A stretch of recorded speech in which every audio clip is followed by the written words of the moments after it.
Assalamualaikum warahmatullahi wabarakatuh Bunda. Kembali lagi di channel kesayangan Bunda semuanya. Salam sehat, salam sejahtera untuk kita semua. Semoga Bunda semuanya dalam keadaan sehat dan bahagia. Semoga Bunda semuanya selalu dalam keadaan sehat dan bahagia ya.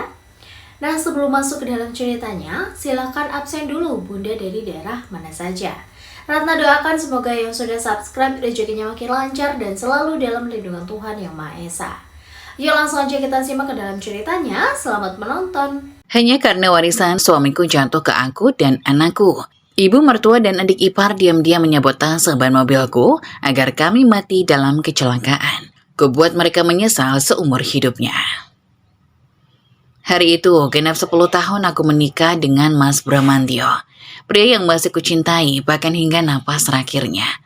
10 tahun yang terasa seperti baru kemarin ketika aku masih mengenakan kebaya putih dengan tangan gemetar di pelaminan.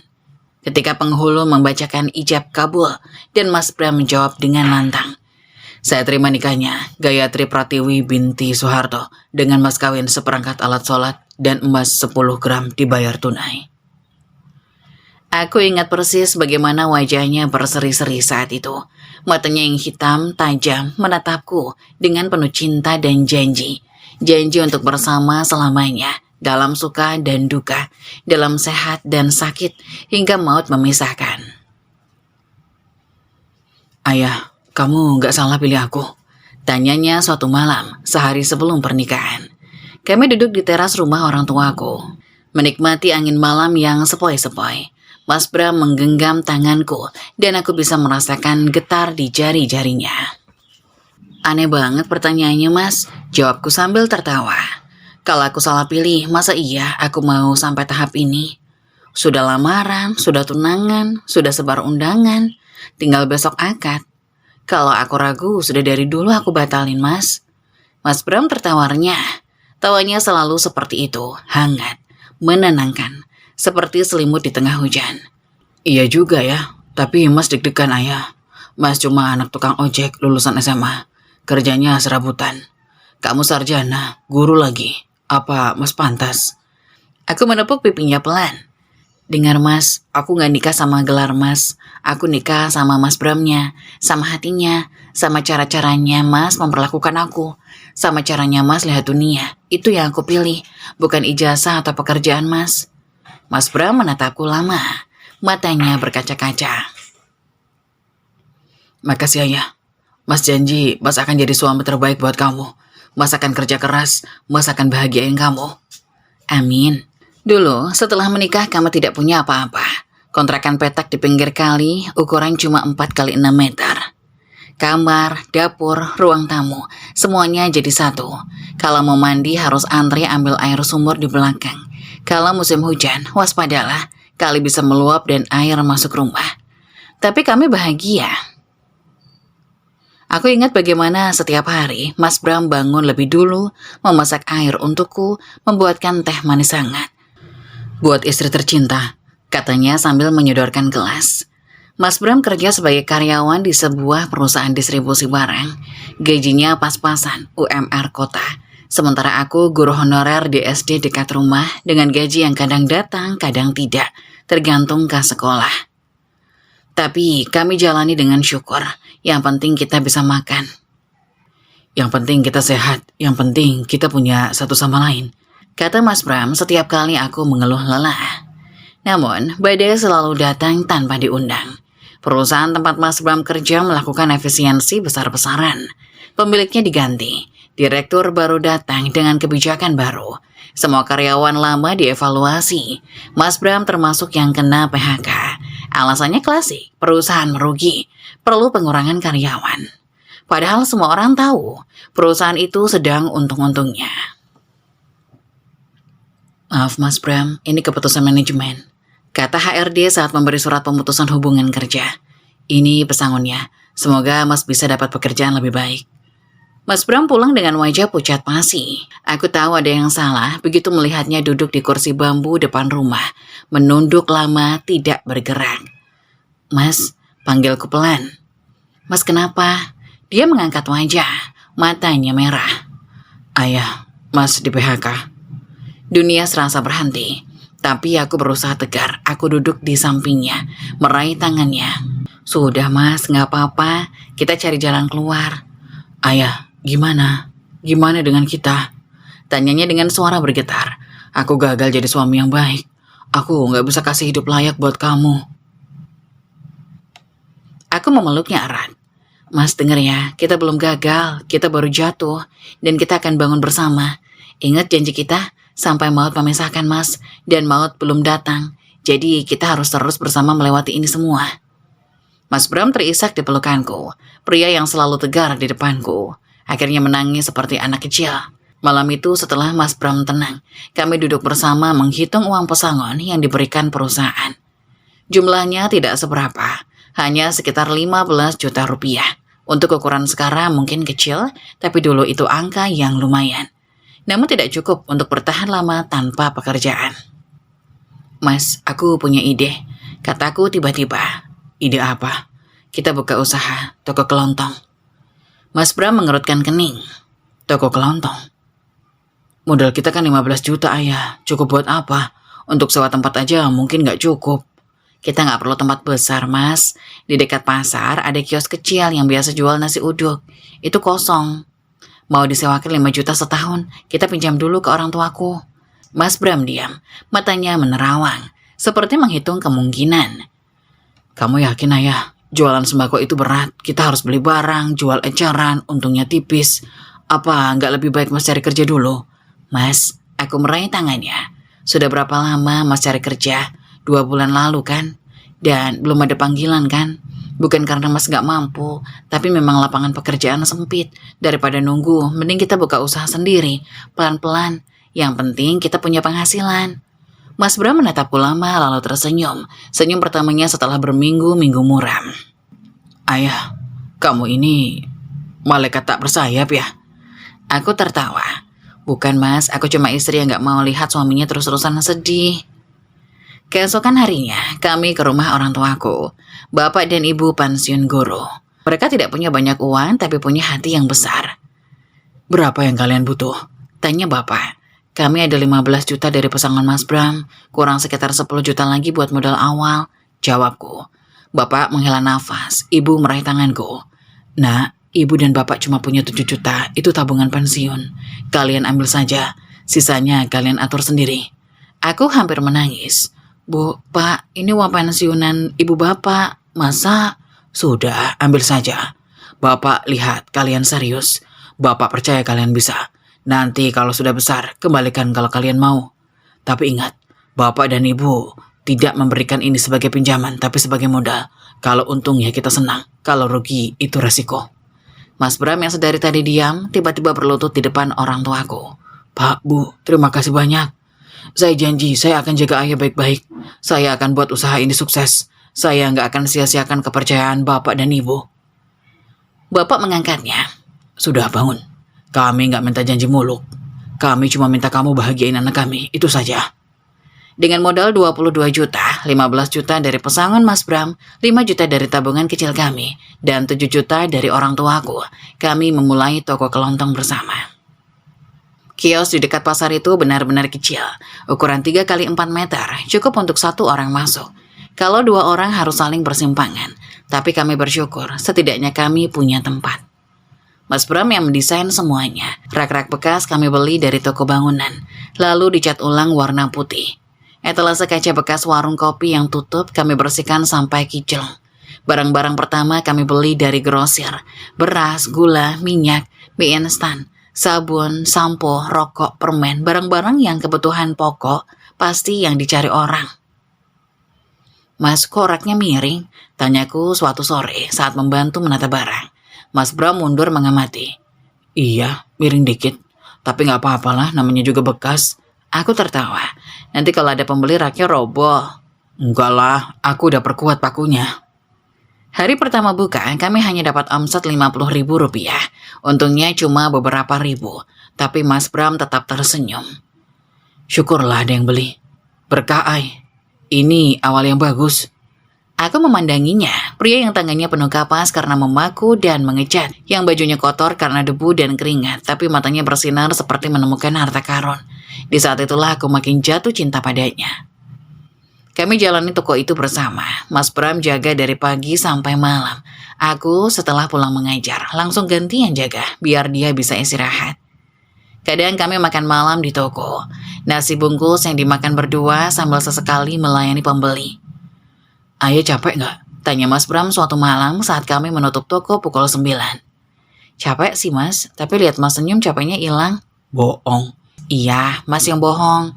Jelas capek, tapi capek yang enak itu, capek yang berarti. Mas Bram tertawa. Ayah ini filosofis banget. Itulah istri mas, puitis sedikit. Kami tertawa bersama di depan toko yang remang-remang, di bawah lampu 5 watt yang kami pasang seadanya.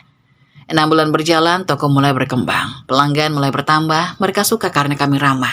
Barang lengkap dan harga bersaing. Mas Bram pandai mengambil hati orang. Dia hafal nama-nama pelanggan tetap, hafal apa yang biasa mereka beli. Bu Tini, minggu lalu berasnya sudah habis. Bu Tini, berasnya sudah habis. Saya ambilkan yang sama ya. Pak Karto, rokoknya masih campur namil kan? Ya, ini ada. Orang-orang suka, mereka merasa diperhatikan. Tahun pertama kami balik modal. Tahun kedua kami bisa buka cabang, menyewa kios lain yang lebih besar, juga di dekat pasar, tapi lokasi lebih strategis. Mas Bram yang pegang cabang baru, aku yang pegang cabang lama. Sekarang kita punya 2 toko. Ayah, sekarang kita punya 2 toko, seru Mas Bram suatu hari saat kami menghitung pemasukan. Belum puas mas, masih banyak orang yang butuh belanja, kita harus buka lebih banyak lagi. Wah, istriku ambisius, namanya juga pembisnis mas. Tahun ketiga, kami membeli tanah dan membangun toko ketiga. Kali ini bukan kios, tapi ruko 2 lantai. Dan karena permintaan yang terus meningkat, kami ubah konsep toko kelontong menjadi swalayan sederhana.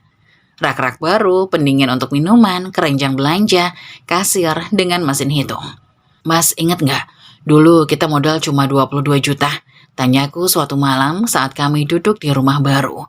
Rumah yang kami beli secara KPR setelah 3 tahun menikah. 5 tahun lalu, kata Mas Bram.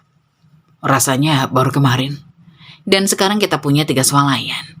Mas Bram meraih tanganku. Berkat kamu ayah, kalau kamu gak dorong mas buka usaha dulu, mungkin mas masih nganggur. Bukan berkat aku mas, berkat kita. Berkat kerja keras kita berdua. Berkat doa orang tua kita. Mas Bram mengangguk. Lalu tiba-tiba matanya berkaca-kaca. Ayah, mas mau bilang sesuatu. Apa mas? Mas Bram menghela nafas. Waktu itu pas mas di PHK, mas sempat mikir. Mas mikir mungkin Tuhan gak sayang sama mas. Mungkin mas memang ditakdirkan susah. Tapi setelah mas lihat semua ini, setelah mas lihat kamu selalu di sisi mas, mas baru sadar Tuhan sayang sama mas. Tuhan kasih mas istri seperti kamu. Aku menangis, memeluknya erat. Aku juga bersyukur mas dapat suami seperti mas. Malam itu di rumah baru kami, dengan perut kenyang dan hati penuh syukur, kami berjanji akan terus bersama.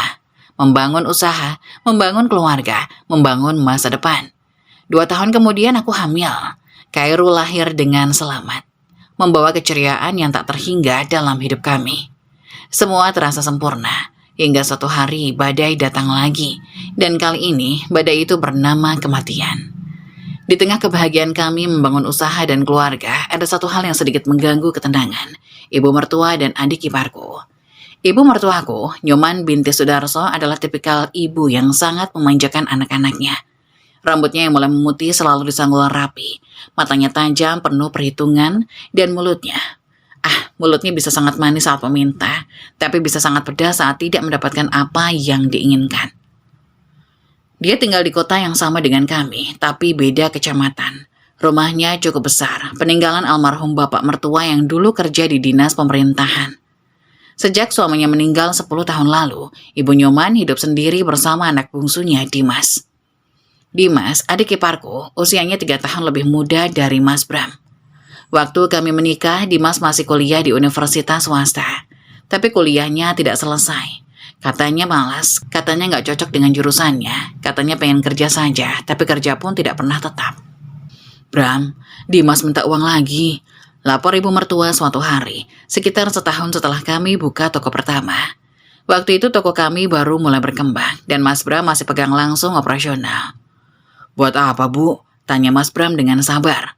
Katanya mau bayar uang kuliah, dia mau kuliah lagi, ambil kursus komputer. Aku yang sedang menyuapi Kairo waktu itu, usianya baru 1 tahun, hanya bisa diam. Tapi dalam hati aku bertanya, bukankah ini yang keempat kalinya Dimas bilang mau kuliah dan selalu minta uang tapi tidak pernah kuliah beneran? Mas Bram menghela nafas. Bu, kami lagi butuh modal buat nambah stok. Tapi kalau Dimas butuh ya nanti aku transfer. Jangan lupa ya, Dimas sudah janji mau serius. Sorenya, Mas Bram transfer 2 juta tanpa bilang aku. Aku tahu karena aku yang pegang buku keuangan. 2 juta itu keluar tanpa catatannya yang jelas. Waktu kutanya Mas Bram cuma tersenyum. Maaf ya, tadi ibu minta buat Dimas, mau kuliah katanya. Kuliah? Mas, itu yang keempat kalinya loh. Apa benar dia kuliah? Mas Bram diam, lalu menghela napas. Entahlah ayah, tapi kasihan. Masa kita nggak bantu adik sendiri? Aku memilih diam. Tapi mulai saat itu aku mencatat semua pengeluaran untuk mereka. Seiring waktu pola itu semakin jelas. Setiap beberapa bulan sekali pasti ada permintaan. Kadang dari ibu mertua langsung. Kadang Dimas yang datang sendiri. Alasannya macam-macam. Mau buka usaha, padahal usaha sebelumnya bangkrut. Mau bayar utang, katanya utang ke teman. Mau beli motor baru, yang lama katanya sudah rusak. Mau renovasi rumah, padahal rumahnya lebih bagus dari kontrakan kami dulu. Mas Bram, Dimas minta 5 juta, katanya mau modal buka warung kopi. Lapor ibu mertua lagi beberapa bulan kemudian. Bu, kemarin kan sudah dikasih buat bayar utang. Itu utangnya sudah lunas, sekarang mau buka usaha. Ini dia sudah punya tempat, tinggal beli peralatan. Mas Bram menatapku, aku tahu dia minta pendapat. Tapi di depan ibu mertua, aku tidak bisa bilang apa-apa. Akan Mas usahakan, Bu. Setelah ibu mertua pulang, aku bicara. Mas, kita harus mulai batasi. Batasi gimana, Ayah? Mereka keluarga. Mas, dengar dulu. Aku nggak bilang stop total, tapi kita buat sistem. Misalnya kita kasih uang bulanan tetap, jadi mereka bisa atur sendiri. Kalau minta tambahan di luar itu harus ada alasan jelas dan kita pantau. Mas Bram mengangguk pelan. Mas pikir itu ide bagus. Tapi ibu pasti marah. Biar marah, Mas. Kita juga punya hak. Ini uang hasil jerih payah kita, bukan uang jatuh dari langit. Mas Bram tersenyum getir. Kamu itu tegas banget, Ayah. Bukan tegas, Mas. Aku cuma nggak mau kita dimanfaatkan. Sistem uang bulanan mulai kami terapkan. Setiap bulan Mas Bram transfer 2 juta untuk ibu mertua dan 1 juta untuk Dimas. Total 3 juta per bulan. Angka yang cukup besar untuk ukuran kota kami saat itu. Aku kira itu solusi, tapi ternyata mereka tetap minta tambahan. Mas, Dimas minta 500.000 buat beli pulsa. Kata ibu mertua di telepon. Katanya pulsanya habis, susah cari orderan. Orderan apa, Bu? Tanyaku yang kebetulan ada di samping Mas Bram. Maksudnya? Suara ibu mertua berubah. Dimas kerja apa sekarang, Bu? Saya kok nggak tahu kalau dia punya orderan. Ibu mertua diam sebentar, lalu suaranya meninggi. Kamu ini, Ayah, udah ngatur uang bulanan, sekarang ngatur pekerjaan Dimas juga. Biar ibu sama Mas Bram yang ngurus ya. Mas Bram buru-buru mengambil alih telepon. Iya, Bu, nanti Mas transfer. Setelah telepon ditutup, dia menatapku. Ayah, tolong ya, kalau soal keluargaku, biar Mas aja yang ngurus. Aku merasa sakit hati. Mas, aku gak bermaksud ikut campur. Tapi aku hanya ingin tahu, kita kasih uang tiap bulan tapi Dimas tetap minta. Kapan ini berhenti? Mas Bram menghela napas. Mas tahu kamu kesal, tapi mereka keluargaku. Mas gak tega. Aku memilih diam. Tapi dalam hati aku berjanji akan terus mengawasi. Tahun berganti, toko kami makin besar. Dari 2 toko jadi 3 toko. Dari toko kelontong jadi swalayan. Nama kami mulai dikenal di kota. Orang-orang menyebut kami pasangan sukses yang merintis dari nol. Dan seiring kesuksesan itu, permintaan ibu mertua dan Dimas makin menjadi-jadi. Mas, ibu minta dibelikan motor baru. Katanya motor lama sudah rewel. Kata Dimas suatu sore, datang langsung ke tokoku. Aku yang sedang menghitung stok di gudang mendengar percakapan mereka dari balik tirai. Motor ibu kan masih bagus, Dim. Baru 3 tahun. Itu motor Matic, Mas. Ibu maunya yang sport, biar keren katanya. Mas Bram tertawa kecil. Ibu mau motor sport, emang masih muda. Ya, buat dipakai ke pengajian, Mas. Biar bergengsi. Aku menghela napas. Masuk angin pikirku. Bergengsi apanya naik motor sport ke pengajian? Tapi Mas Bram dengan kebaikan hatinya yang kadang berlebihan akhirnya mengiyakan. Ya sudah, nanti Mas cari yang cocok. Tapi jangan yang mahal-mahal ya. Dimas tersenyum lebar. Makasih Mas, ibu pasti senang. Minggu berikutnya motor baru terparkir di rumah ibu mertua. Warnanya merah menyala. Model sport yang katanya limited edition. Harganya 25 juta di luar uang bulanan yang rutin kami transfer. Aku tidak marah, tapi aku mulai mencatat dengan teliti setiap rupiah yang keluar untuk mereka. Puncaknya saat Kairo berusia 4 tahun. Kami sedang merencanakan pendidikan anak mendaftarkannya ke TK favorit yang biayanya lumayan. Sekaligus kami juga ingin merenovasi rumah yang mulai butuh perbaikan. Suatu malam Mas Bram bicara, "Ayah, Dimas minta 50 juta. Aku terkejut. 50 juta? Buat apa? Katanya buat modal usaha barang temannya, mau buka bengkel. Mas, kita juga butuh uang loh. Kayak mau daftar sekolah, rumah juga perlu renovasi. Mas tahu, tapi ini adik mas ayah. Kalau nggak dibantu kasihan. Ibu juga sudah telepon minta tolong. Aku diam lalu bertanya, Mas ingat nggak Dimas sudah berapa kali minta modal usaha? Mas Bram mengerutkan kening. Berapa kali ya? Mungkin 3 atau 4. 4 kali mas, tepatnya 4 kali. Semuanya gagal. Sekali buka warung kopi, modal habis dalam 3 bulan. Sekali jualan pulsa, malah utang ke distributor. Sekali MLM, malah rugi besar karena barang gak laku. Dan satu lagi, apa ya? Lupa. Tapi intinya semuanya gagal. Ayah, jangan gitu. Mungkin kali ini dia serius. Mas, aku meraih tangannya. Aku cuma mau ingetin, kita juga punya masa depan. Kairo butuh pendidikan. Rumah kita juga butuh renovasi. Bukan berarti kita nggak boleh bantu keluarga, tapi kita juga harus lihat kemampuan. Mas Bram menghela napas panjang. Jadi, menurutmu gimana? Aku setuju bantu, tapi nggak 50 juta. Kasih setengahnya, dan kita pantau langsung. Jangan kasih cash Dimas. Tapi kita yang beliin peralatan bengkelnya, biar jelas. Mas Bram tersenyum. Kamu ini pinter banget. Aku cuma gak mau uang kita habis percuma. Akhirnya kami beri 25 juta. Mas Bram yang langsung beli peralatan bengkel, kompresor, kunci-kunci, toolset lengkap, dan mengirimkannya ke tempat yang Dimas tunjuk. Hasilnya, bengkel itu buka 3 bulan, lalu sepi, lalu tutup. Peralatannya dijual murah, uangnya entah kemana. Setelah kejadian itu, aku makin tegas. Bukan aku pelit, tapi aku muak melihat kebaikan Mas Bram yang dimanfaatkan. Suatu hari, ibu mertua datang ke rumah. Wajahnya cemberut. Ayah, ibu mau ngomong sama kamu. Aku mempersilahkan dia duduk. Ada apa, Bu? Ibu mertua menghela napas dramatis. Ibu dengar kamu yang ngatur-ngatur pemberian buat Dimas ya. Kamu yang batasin Mas Bram bantu adiknya. Aku diam sebentar, lalu bicara dengan tenang. Bu, saya nggak pernah ngelarang Mas Bram bantu keluarga. Tapi kami juga punya tanggung jawab.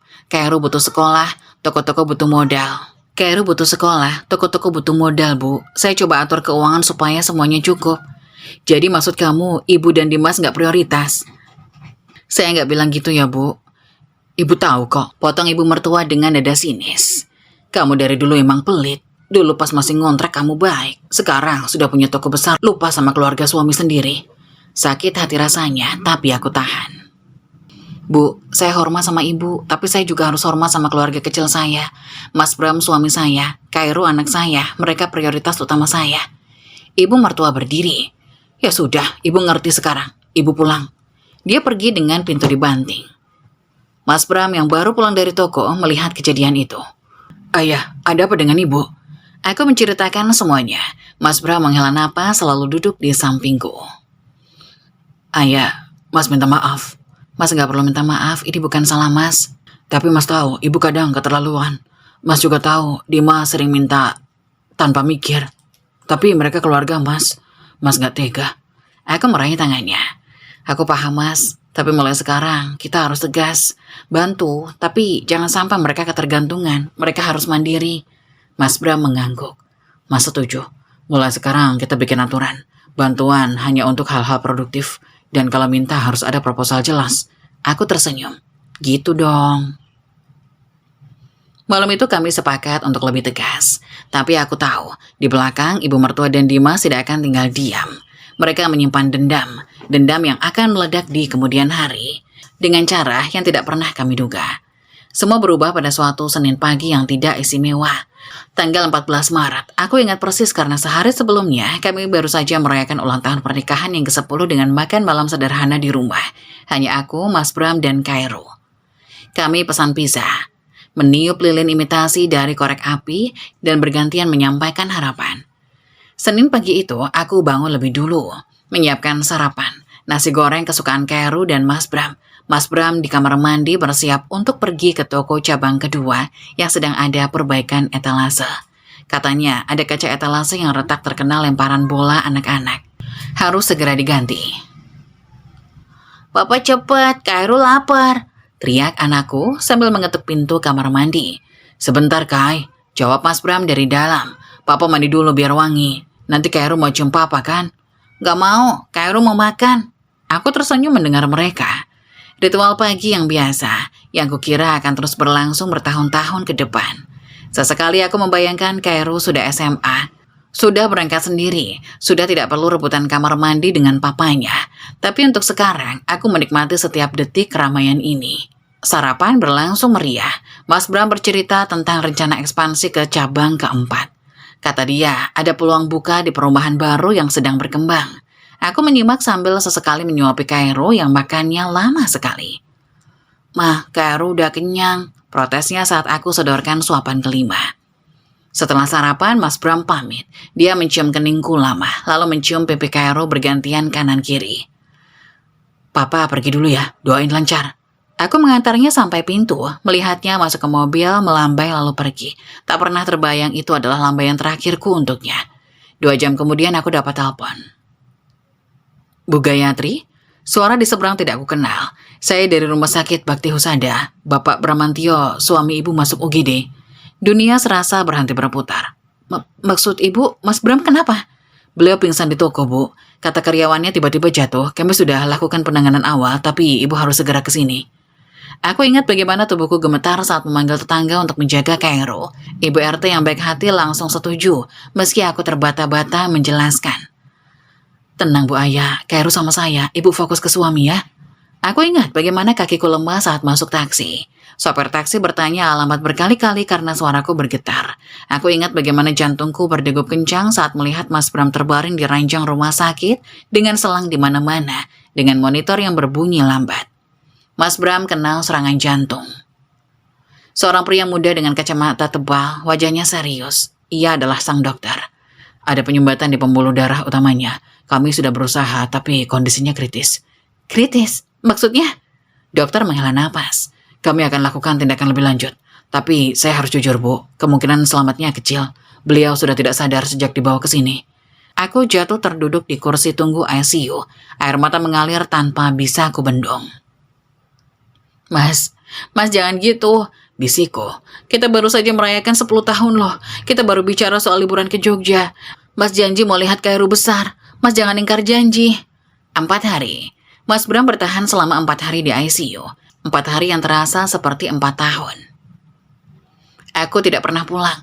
Orang tuaku datang membawa Khairul dan aku sempat melihatnya sebentar. Wajahnya yang bingung, bertanya kenapa papa di rumah sakit. Kenapa mama gak pulang. Aku duduk di samping Mas Bram setiap hari, menggenggam tangannya yang mulai dingin, membisikkan doa yang tak pernah putus. Kadang aku membacakan Yasin, kadang aku bercerita tentang toko, tentang Khairul, tentang masa depan yang kami rencanakan. "Mas, bangun," bisikku di malam terakhir. "Khairul nungguin Mas, aku juga nungguin Mas, toko-toko kita nunggu Mas." Mas Bram tidak menjawab, matanya terpejam, dadanya naik turun dibantu alat, tangannya aku genggam semakin erat. "Mas, aku sayang Mas, jangan tinggalin aku." Tapi Tuhan berkehendak lain. Pagi itu pukul 4.30, monitor menunjukkan garis lurus. Alarm berbunyi nyaring, memecah kesunyian ICU. Dokter dan perawat berhamburan masuk, mendorongku keluar. Aku berdiri di balik kaca, melihat mereka berusaha. Kompresi dada, suntikan, kejutan listrik, 1 kali, 2 kali, 3 kali. Tapi setelah setengah sadar, dokter keluar dengan wajah lelah. Dia melepas masker, menatapku dengan iba. "Kami sudah berusaha maksimal, Bu, tapi..." Aku tidak mendengar sisanya. Dunia terasa gelap, kakiku lemas, pandangan berkunang-kunang. Aku jatuh pingsan di lorong rumah sakit, tepat di depan pintu ICU yang baru saja menutup jenazah suamiku untuk terakhir kalinya. Saat sadar, aku sudah berada di ruang perawatan. Ibuku duduk di samping, wajahnya sembab. "Ayah, kamu sadar?" bisiknya. "Bu, Mas Bram, Bu." Ibuku menangis. "Sudah nak, ikhlasin. Bram sudah tenang di sisi Allah." Aku ingin berteriak, ingin marah, tapi tak ada tenaga. Yang keluar hanya isak tangis yang tertahan. Pemakaman dilakukan siang harinya. Banyak orang datang. karyawan toko, tetangga, kerabat, pelanggan setia. Ibu mertua datang dengan wajah pucat, Dimas di sampingnya dengan mata sembab. Mereka menangis, memelukku, mengucapkan bela sungkawa. Saat jenazah diturunkan ke liang lahat, saat pertama kali tanah menimpa jasadnya, aku sadar ini nyata. Mas Bram benar-benar pergi, meninggalkan aku dan Kairu, meninggalkan toko-toko yang kami bangun bersama, meninggalkan semua rencana masa depan yang tak sempat terwujud. Aku ingin berteriak, ingin marah, tapi tak ada tenaga. Yang keluar hanya isak tangis yang tertahan. Pemakaman dilakukan siang harinya. Banyak orang datang, karyawan toko, tetangga, kerabat, pelanggan setia. Ibu mertua datang dengan wajah pucat, Dimas di sampingnya dengan mata sembab. Mereka menangis, memelukku, mengucapkan bela sungkawa. Saat jenazah diturunkan ke liang lahat, saat pertama kali tanah menimpa jasadnya, aku sadar. Ini nyata, Mas Bram benar-benar pergi, meninggalkan aku dan Kairu, meninggalkan toko-toko yang kami bangun bersama, meninggalkan semua rencana masa depan yang tak sempat terwujud. Aku pulang ke rumah yang tiba-tiba terasa hampa. Sepatu Mas Bram masih di rak, jaketnya masih tergantung di belakang pintu. Gelas kopi terakhir yang diminumnya pagi itu masih di meja dapur. Belum kucuci. Semua seperti biasa, tapi Mas Bram tak akan pernah pulang lagi. Malam itu Kairu bertanya, "Ma, Papa di mana? Kok belum pulang?" Aku memeluknya erat. "Papa sudah pulang, Le. Tapi Papa pulang ke tempat yang paling indah, ke surga." "Surga itu apa, Ma?" "Tempat yang bagus, Le. Banyak mainan, banyak makanan enak. Papa bahagia di sana." "Papa kapan pulang?" Aku menangis dalam diam. "Gak tahu, Le. Mungkin lama. Tapi Papa pasti lihat Kairu dari surga. Dia sayang sama Kairu." Aku mengangguk, meski matanya bingung. Lalu dia bertanya lagi, "Kairu boleh nangis, Ma?" "Boleh, Nak. Nangis gak apa-apa. Tapi ingat Papa mau kita kuat, ya." Malam itu kami berdua menangis, berpelukan di kamar yang tiba-tiba terasa begitu besar dan kosong. 3 bulan setelah pemakaman Mas Bram, ada pertemuan keluarga yang diadakan di kantor notaris. Mas Bram termasuk tipe orang yang teratur. Semua aset, semua harta, semuanya tercatat rapi. Aku tahu dia punya catatan keuangan pribadi, tapi tidak pernah terbayang dia juga menyiapkan surat wasiat. Pak Handoko, notaris langganan kami sejak membeli tanah untuk toko ketiga, membuka map tebal di depannya. Di ruangan itu hadir aku, ibu mertua, Dimas, dan 2 orang saksi dari pihak kelurahan. Ibu Gayatri Pratiwi, Ibu Nyoman, serta Bapak Dimas. Pak Handoko memulai dengan suara resmi. "Saya akan membacakan surat wasiat almarhum Bapak Bramantio yang dibuat setahun sebelum beliau meninggal." Aku menunduk. Mas Bram membuat surat wasiat setahun lalu tanpa bilang aku. Kenapa? Ibu Gayatri Pratiwi dan Ananda Kairu tercatat sebagai penerima tunggal seluruh aset almarhum Bapak Bramantio yang meliputi 3 unit swalayan beserta seluruh inventarisnya, 1 unit rumah tinggal di perumahan Gria Asri, 2 unit mobil, dan tabungan serta deposito di 3 bank dengan total nilai sebagaimana terlampir. Pak Handoko terus membaca angka-angka, tapi aku sudah tidak fokus. Aku hanya bisa memikirkan Mas Bram, betapa dia memikirkan masa depan kami, betapa dia mengatur semuanya dengan rapi tanpa pernah bicara padaku. Tapi ibu mertua bereaksi berbeda. "Apa?" Bekiknya, hampir berteriak. Wajahnya merah padam. "Maksudnya bagaimana? Saya ini ibunya, masa saya tidak dapat apa-apa?" "Maaf Ibu Nyoman," jawab Pak Handoko dengan tenang. "Ini memang keinginan almarhum. Beliau secara eksplisit menuliskan bahwa seluruh harta diberikan kepada istri dan anaknya. Ada catatan tambahan di sini, bahwa beliau sudah mengatur pemberian rutin untuk ibu selama hidupnya, dan itu dianggap sudah mencukupi. Dan memang secara hukum perdata pun jika almarhum mempunyai anak dan istri, ahli waris utamanya ya mereka berdua ini." "Pemberian rutin?" Ibu mertua hampir meludah. "Maksudnya uang bulanan 2 juta itu? Itu mah receh, tidak sebanding dengan harta yang dikumpulkan anak saya." Aku terdiam. Uang 2 juta sebulan yang selama ini kami berikan dengan susah payah, yang kadang harus kami ambil dari modal toko, bagi ibu mertua adalah receh. Dimas ikut bersuara. "Ini pasti ulah kakak ipar, memanipulasi Mas Bram waktu sakit, minta diwarisi semuanya." Aku terkejut. "Dimas, saya tidak pernah." "Kamu diam," bentak ibu mertua, menunjukku dengan jari gemetar. "Kamu pasti mengatur-ngatur anakku. Bram anak baik, gak mungkin tega sama ibunya sendiri. Kamu yang otak-atik surat itu kan?" Pak Handoko mencoba melerai. "Ibu Nyoman, surat wasiat ini dibuat setahun lalu, disaksikan 2 orang saksi yang masih hidup dan bisa diminta keterangan. Tidak ada paksaan atau manipulasi. Semua prosedur hukum terpenuhi." Prosedur hukum apanya? Saya ini ibunya. Saya yang melahirkan, membesarkan, menyekolahkan dia. Masa saya tidak dapat apa-apa? Ibu mertua menangis terseduh-seduh. Tapi entah kenapa tangisnya terasa berbeda. Bukan tangis kehilangan anak, tapi tangis kehilangan harta. Aku memandanginya diam-diam. Wanita itu yang selama puluhan tahun hanya menerima tanpa pernah memberi, yang selalu minta tanpa pernah puas, sekarang marah karena tidak kebagian warisan anaknya sendiri. Pak Handoko menghela napas. Ibu Nyoman, dengan segala hormat, ini sudah keputusan almarhum. Tidak bisa diganggu-gugat kecuali ada gugatan ke pengadilan. Tapi perlu ibu ketahui, menggugat wasiat yang sudah jelas seperti ini akan sulit dan makan waktu bertahun-tahun. Ibu mertua dan Dimas saling pandang. Aku bisa membaca pikiran mereka. Mereka sedang menghitung untung rugi. Di tengah suasana yang memanas, aku mengambil keputusan. Pak Handoko, kataku pelan. Saya memberikan sebagian untuk ibu dan Mas Dimas.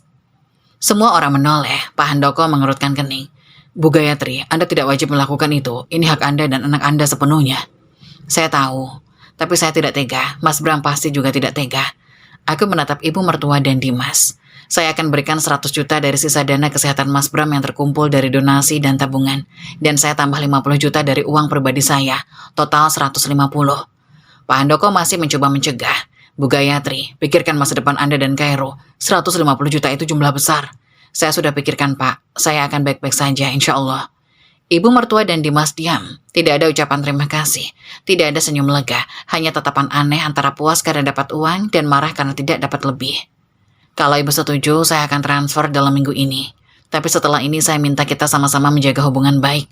Demi Mas Bram, demi keluarga. Lanjutku. Ibu mertua mengangguk datar. Iya, terserah kamu. Aku menghela napas. Di dalam hati aku berharap ini bisa menjadi jalan damai. Tapi ternyata 150 juta tidak cukup untuk memadamkan api dendam yang sudah membara. Transfer dilakukan 3 hari kemudian. Aku kirim 100 juta ke rekening ibu mertua dan 50 juta ke rekening Dimas. Total 150. Lebih dari cukup untuk hidup layak bertahun-tahun. Tapi seminggu kemudian mereka datang ke rumah. Ayah, ibu mau ngomong. Kata ibu mertua dengan nada manis, terlalu manis. Ada apa, Bu? Ibu sama Dimas mau minta tolong. Uang 150 juta itu kami pakai buat bayar utang. Aku terkejut. Utang? Utang apa, Bu? Ibu mertua menghela napas dramatis. Dimas punya utang ke temannya. Dulu dia pinjam buat modal usaha, tapi gagal. Besar, Ayah, 200 juta. 200 juta? Aku hampir tidak percaya. Dimas, utang segitu buat apa? Dimas menunduk. Buat usaha bengkel, Kak, tapi sepi. Akhirnya gulung tikar. Teman saya nagih, katanya kalau nggak bayar akan bawa debt collector. Aku memijat kening. Dimas, uang 150 juta itu kan baru saya kasih minggu lalu. Sudah habis untuk bayar utang. Belum habis, Kak, tapi kurang. Utangnya kan 200, kami baru bisa bayar 100. Masih sisa 100 juta lagi. Jadi uang 150 juta itu 100 juga buat bayar utang.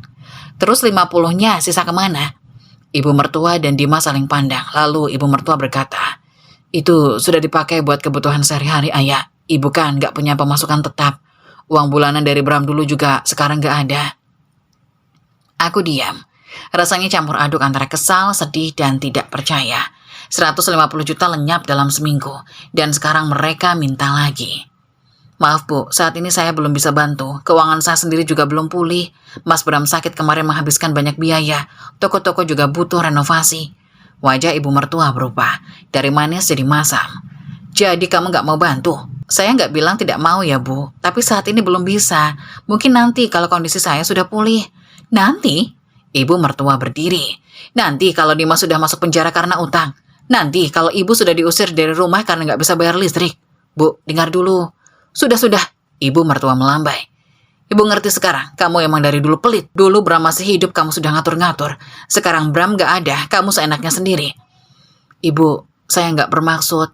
Tapi ibu mertua sudah berjalan ke pintu. Dimas mengikutinya. Tapi sebelum keluar dia menoleh. Tatapannya dingin, berbeda dari biasanya. Kak, ingat ya, suatu saat kita lihat siapa yang benar. Aku merinding, bukan karena dinginnya AC, tapi karena nada suaranya. Ada ancaman terselubung di sana. Malam itu aku sulit tidur. Pikiranku berkecamuk antara rasa bersalah dan rasa takut. Apa yang sebenarnya mereka rencanakan? Kenapa Dimas bicara seperti itu? Tapi aku mencoba menenangkan diri. Mungkin hanya emosi sesaat, mungkin besok mereka akan sadar. Tapi ternyata, minggu-minggu berikutnya mereka diam. Tidak ada telepon, tidak ada kunjungan, hening yang mencurigakan. Dan keheningan itu, aku baru sadar kemudian adalah saat mereka menyusun rencana jahat. Rencana yang hampir merenggut nyawaku dan nyawa anakku. Setelah Mas Bram pergi, aku jatuh. Bukan jatuh secara fisik, tapi secara mental dan emosional. Aku kehilangan separuh diriku. Setiap pagi aku masih otomatis membuatkan kopi untuk 2 orang. Setiap malam aku masih menunggu suara motornya masuk ke halaman. Setiap kali melihat bayangan di cermin, aku masih berharap itu adalah dirinya yang tersenyum dan berkata, "Ayah, Mas pulang." Tapi tidak ada, yang ada hanya keheningan yang memekakkan telinga. "Ayah, kamu harus kuat," kata ibuku yang menemaniku selama 2 minggu pertama setelah pemakaman. Beliau sengaja datang dari kota, meninggalkan bapak sendirian di rumah, demi menjaga aku dan Kairo. Kairo butuh kamu, toko-toko juga butuh kamu. Aku mengangguk, meski rasanya aku ingin menangis terus. Setiap malam setelah Kairo tidur, aku duduk di teras belakang dan menangis sejadi-jadinya. Menangis sampai mata bengkak, sampai suara serak, sampai tidak ada lagi air mata yang keluar. Tapi benar kata ibu, aku tidak punya pilihan selain kuat. Kairo baru 5 tahun, dia sudah kehilangan papa. Aku tidak boleh membuatnya kehilangan mama juga. Setiap pagi aku harus tersenyum untuknya, menyiapkan sarapan, mengantar sekolah, membacakan cerita sebelum tidur. Semua aku lakukan dengan setengah hati, tapi aku lakukan. Tantangan terbesar adalah mengelola 3 toko sendirian. Dulu, Mas Bram yang mengurusi operasional, urusan supplier, karyawan, perizinan, dan segala hal teknis lainnya. Aku lebih banyak di bagian administrasi dan keuangan, mengatur arus kas, menghitung laba rugi, memastikan semua berjalan rapi. Sekarang aku harus belajar semuanya dari awal.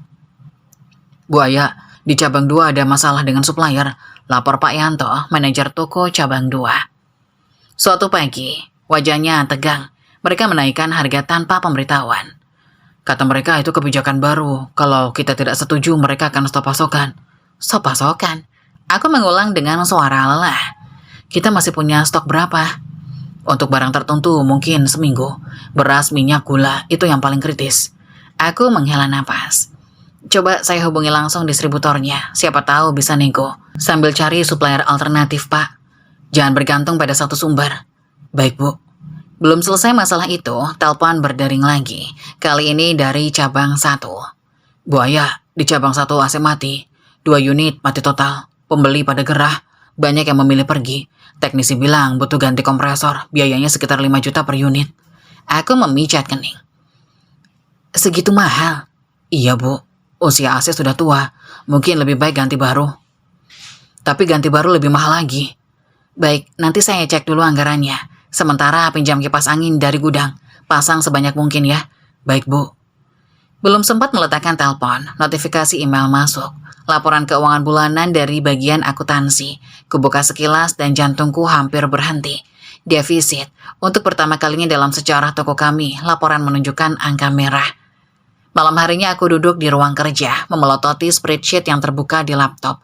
Angka-angka berbaris rapi, semuanya menunjukkan satu kesimpulan. Keuangan kami sedang tidak baik-baik saja. Selama Mas Bram sakit, banyak pengeluaran yang tidak terduga. Biaya rumah sakit, obat-obatan, dokter spesialis, sampai biaya pemakaman. Semuanya menggerogoti tabungan. Donasi dari kerabat dan karyawan memang ada, tapi tidak sebanding dengan biaya yang keluar. Belum lagi, toko-toko memang sudah lama butuh renovasi. Etalase di cabang 1 sudah mulai usang. Catnya mengelupas, beberapa kaca retak. Rak-rak di cabang 2 perlu diganti karena karat. Sistem pembayaran di cabang 3 masih manual, sementara swalayan lain sudah pakai scan barcode. Kami tertinggal. Kita harus efisien, kataku pada rapat manajemen keesokan harinya. Kurangi pengeluaran yang tidak perlu. Fokus di pemasukan dulu, tidak boleh ada pemborosan. Manajer toko mengangguk setuju, tapi kemudian dia bertanya, "Bu, bagaimana dengan bantuan rutin untuk ibu mertua? Biasanya setiap bulan kita transfer 2 juta untuk beliau dan 1 juta untuk adik ipar. Apakah tetap jalan?" Aku diam. Pertanyaan itu menghentakku. Jujur aku lupa. Selama masa berkabung dan kekacauan ini, aku tidak memikirkan soal uang bulanan untuk mereka.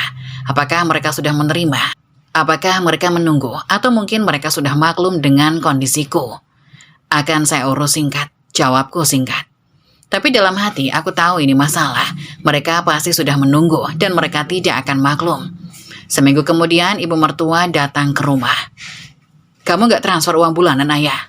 Tanyanya langsung tanpa basa-basi. Wajahnya cemberut. "Sudah 2 bulan ini ibu gak terima." Aku menghela napas.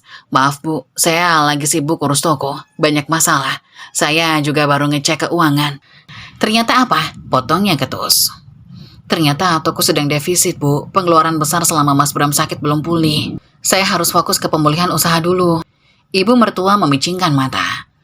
"Maksud kamu, uang bulanan ibu dipotong?" "Bukan dipotong, Bu. Ditunda sementara sampai kondisi membaik." "Ditunda?" Ibu mertua hampir berteriak. "Ibu hidup dari uang itu, Ayah. Ibu nggak punya penghasilan lain. Kamu pikir ibu bisa hidup dari udara?" "Bu, saya ngerti. Tapi saya juga punya tanggung jawab. 3 toko, puluhan karyawan, dan Kairo. Semua butuh biaya." Ibu mertua berdiri. Wajahnya memerah. "Kamu ini, Ayah.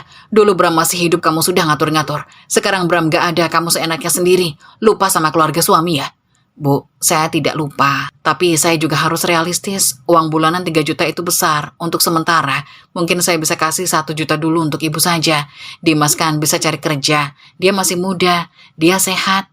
"Jadi Dimas gak dapat?" "Saya pikir dia bisa usaha atau cari kerja. Usianya kan masih 32 tahun. Masih produktif." Ibu mertua tertawa getir. Bagus, bagus. Ibu ngerti sekarang. Kamu memang dari dulu pelit. Ibu sudah bilang sama Bram dulu, jangan nikah sama kamu. Anak orang susah pasti matre." Tapi Bram gak dengar. Lihat sekarang, baru suami mati langsung lupa sama mertua. Sakit hati rasanya, tapi aku tahan. "Bu, saya hargai ibu sebagai ibu dari Bram. Tapi tolong jangan hina saya. Saya cuma sedang berusaha bertahan." Ibu mertua melengos. Sudah, ibu pulang. Tapi ingat Ayah, Tuhan itu ada. Orang pelit sama keluarga pasti ada balasannya." Dia pergi dengan pintu dibanting. Aku diam di tempat menahan tangis. Sejak itu hubungan kami makin renggang. Mereka tidak pernah datang, tidak pernah telepon. Tapi sesekali aku melihat Dimas melintas di depan toko. Atau ibu mertua lewat di depan rumah. Mereka seperti mengawasi, seperti menunggu sesuatu. Aku mencoba tidak memikirkannya. Fokus pada toko, fokus pada Kairo, fokus pada pemulihan bulan demi bulan berlalu.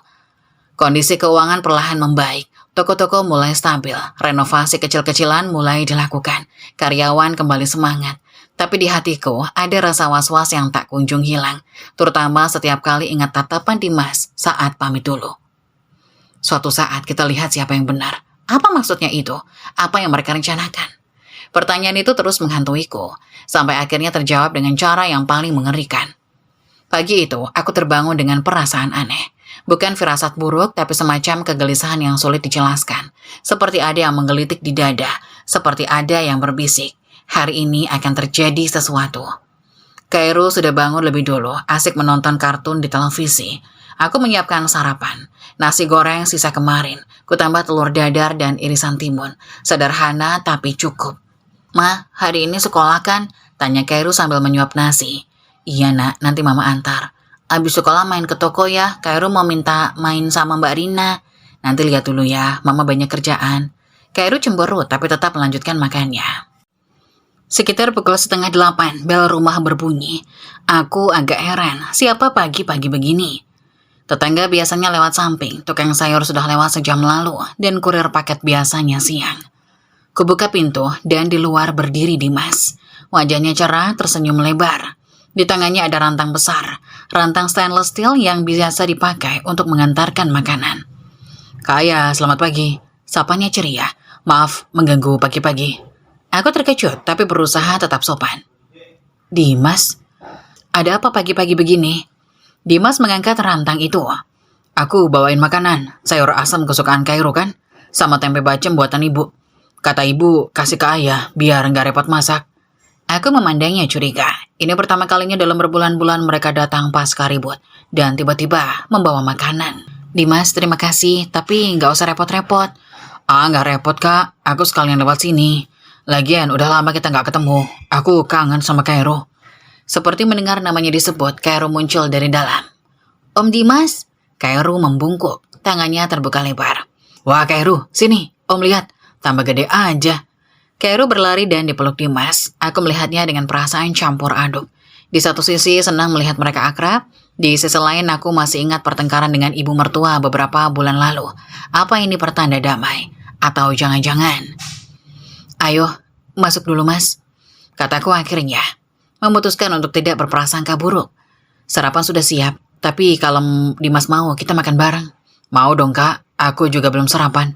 Tadi buru-buru soalnya. Kami makan bertiga di meja dapur. Dimas tampak lahap. Sesekali memuji masakan ibu mertua yang dibawanya. Sayur asamnya segar, tempe bacemnya manis dan gurih. Kairu juga lahap, apalagi setelah Dimas sesekali menyuapinya. Kaya, toko gimana? Tanya Dimas di sela makan. Aku dengar lagi renovasi ya? Iya mas, pelan-pelan, butuh waktu. Maklum, Mas Bram udah gak ada, pasti berat sendiri. Aku mengangguk. Berat mas, tapi aku usahain. Dimas menghela napas. Aku minta maaf ya kak, waktu itu ibu agak keras soal uang bulanan dan segala macam. Maafin ya. Aku terkejut mendengar permintaan maaf itu. Ini sungguh di luar dugaan. Iya Dimas, aku juga minta maaf kalau ada salah. Tapi kondisi waktu itu memang lagi sulit. Paham kok kak, sekarang ibu juga udah paham.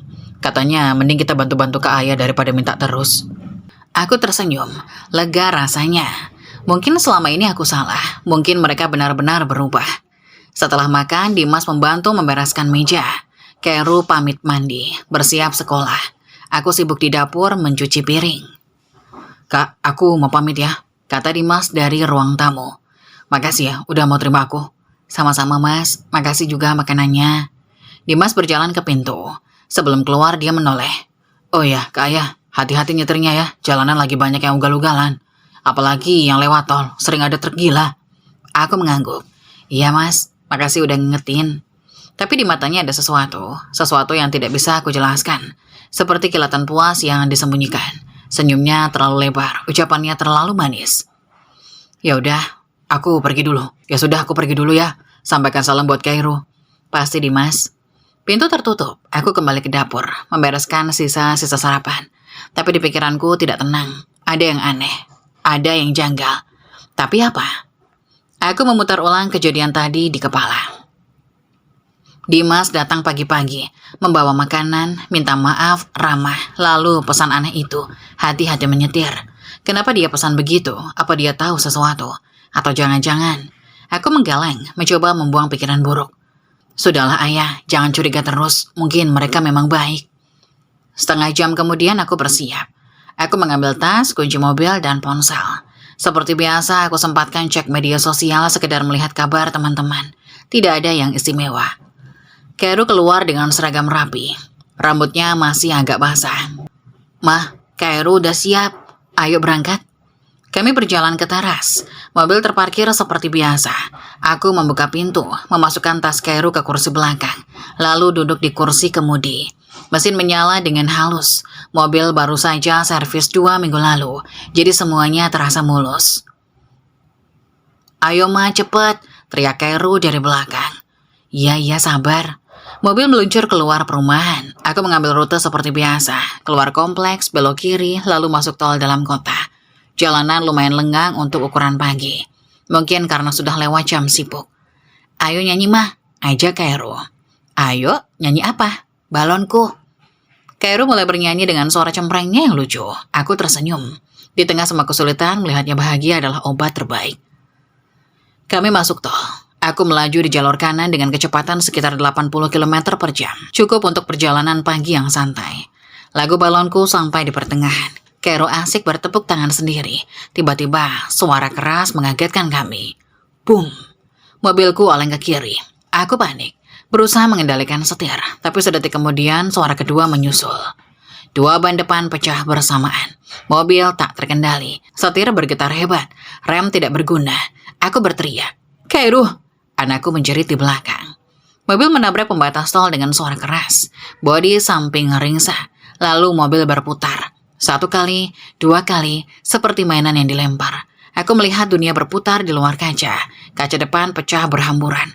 Kantung udara mengembang dengan suara letupan. Aku terhempas ke kursi, lalu semuanya gelap. Saat sadar sejenak, aku melihat posisi kami terbalik. Aku tergantung terbalik di sabuk pengaman. Di belakang Kairu juga terbalik.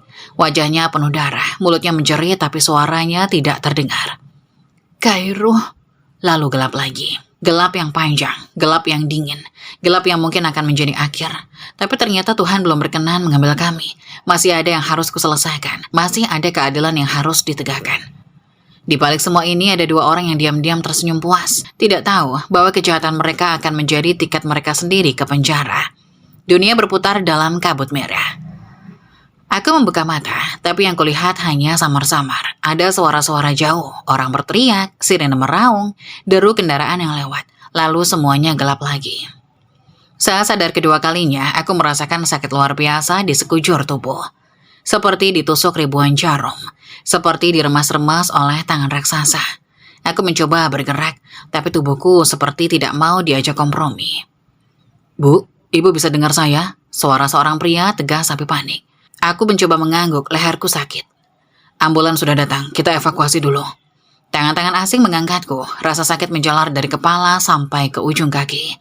Aku menjerit tapi mungkin hanya dalam hati, karena suaraku tidak keluar. Anak saya," bisikku, hanya dengan sisa tenaga. "Sabar Bu, anak Ibu juga kami evakuasi." "Dia masih hidup." "Masih hidup." Dua kata itu membuatku bertahan. Masih hidup, Kairo masih hidup. Setelah itu gelap lagi. Aku membuka mata di tempat yang putih bersih dengan bau obat yang menyengat dan suara mesin yang berdengung pelan. Di sampingku, seorang suster muda sedang memeriksa infus. Bu Gayatri bisa mendengar saya?"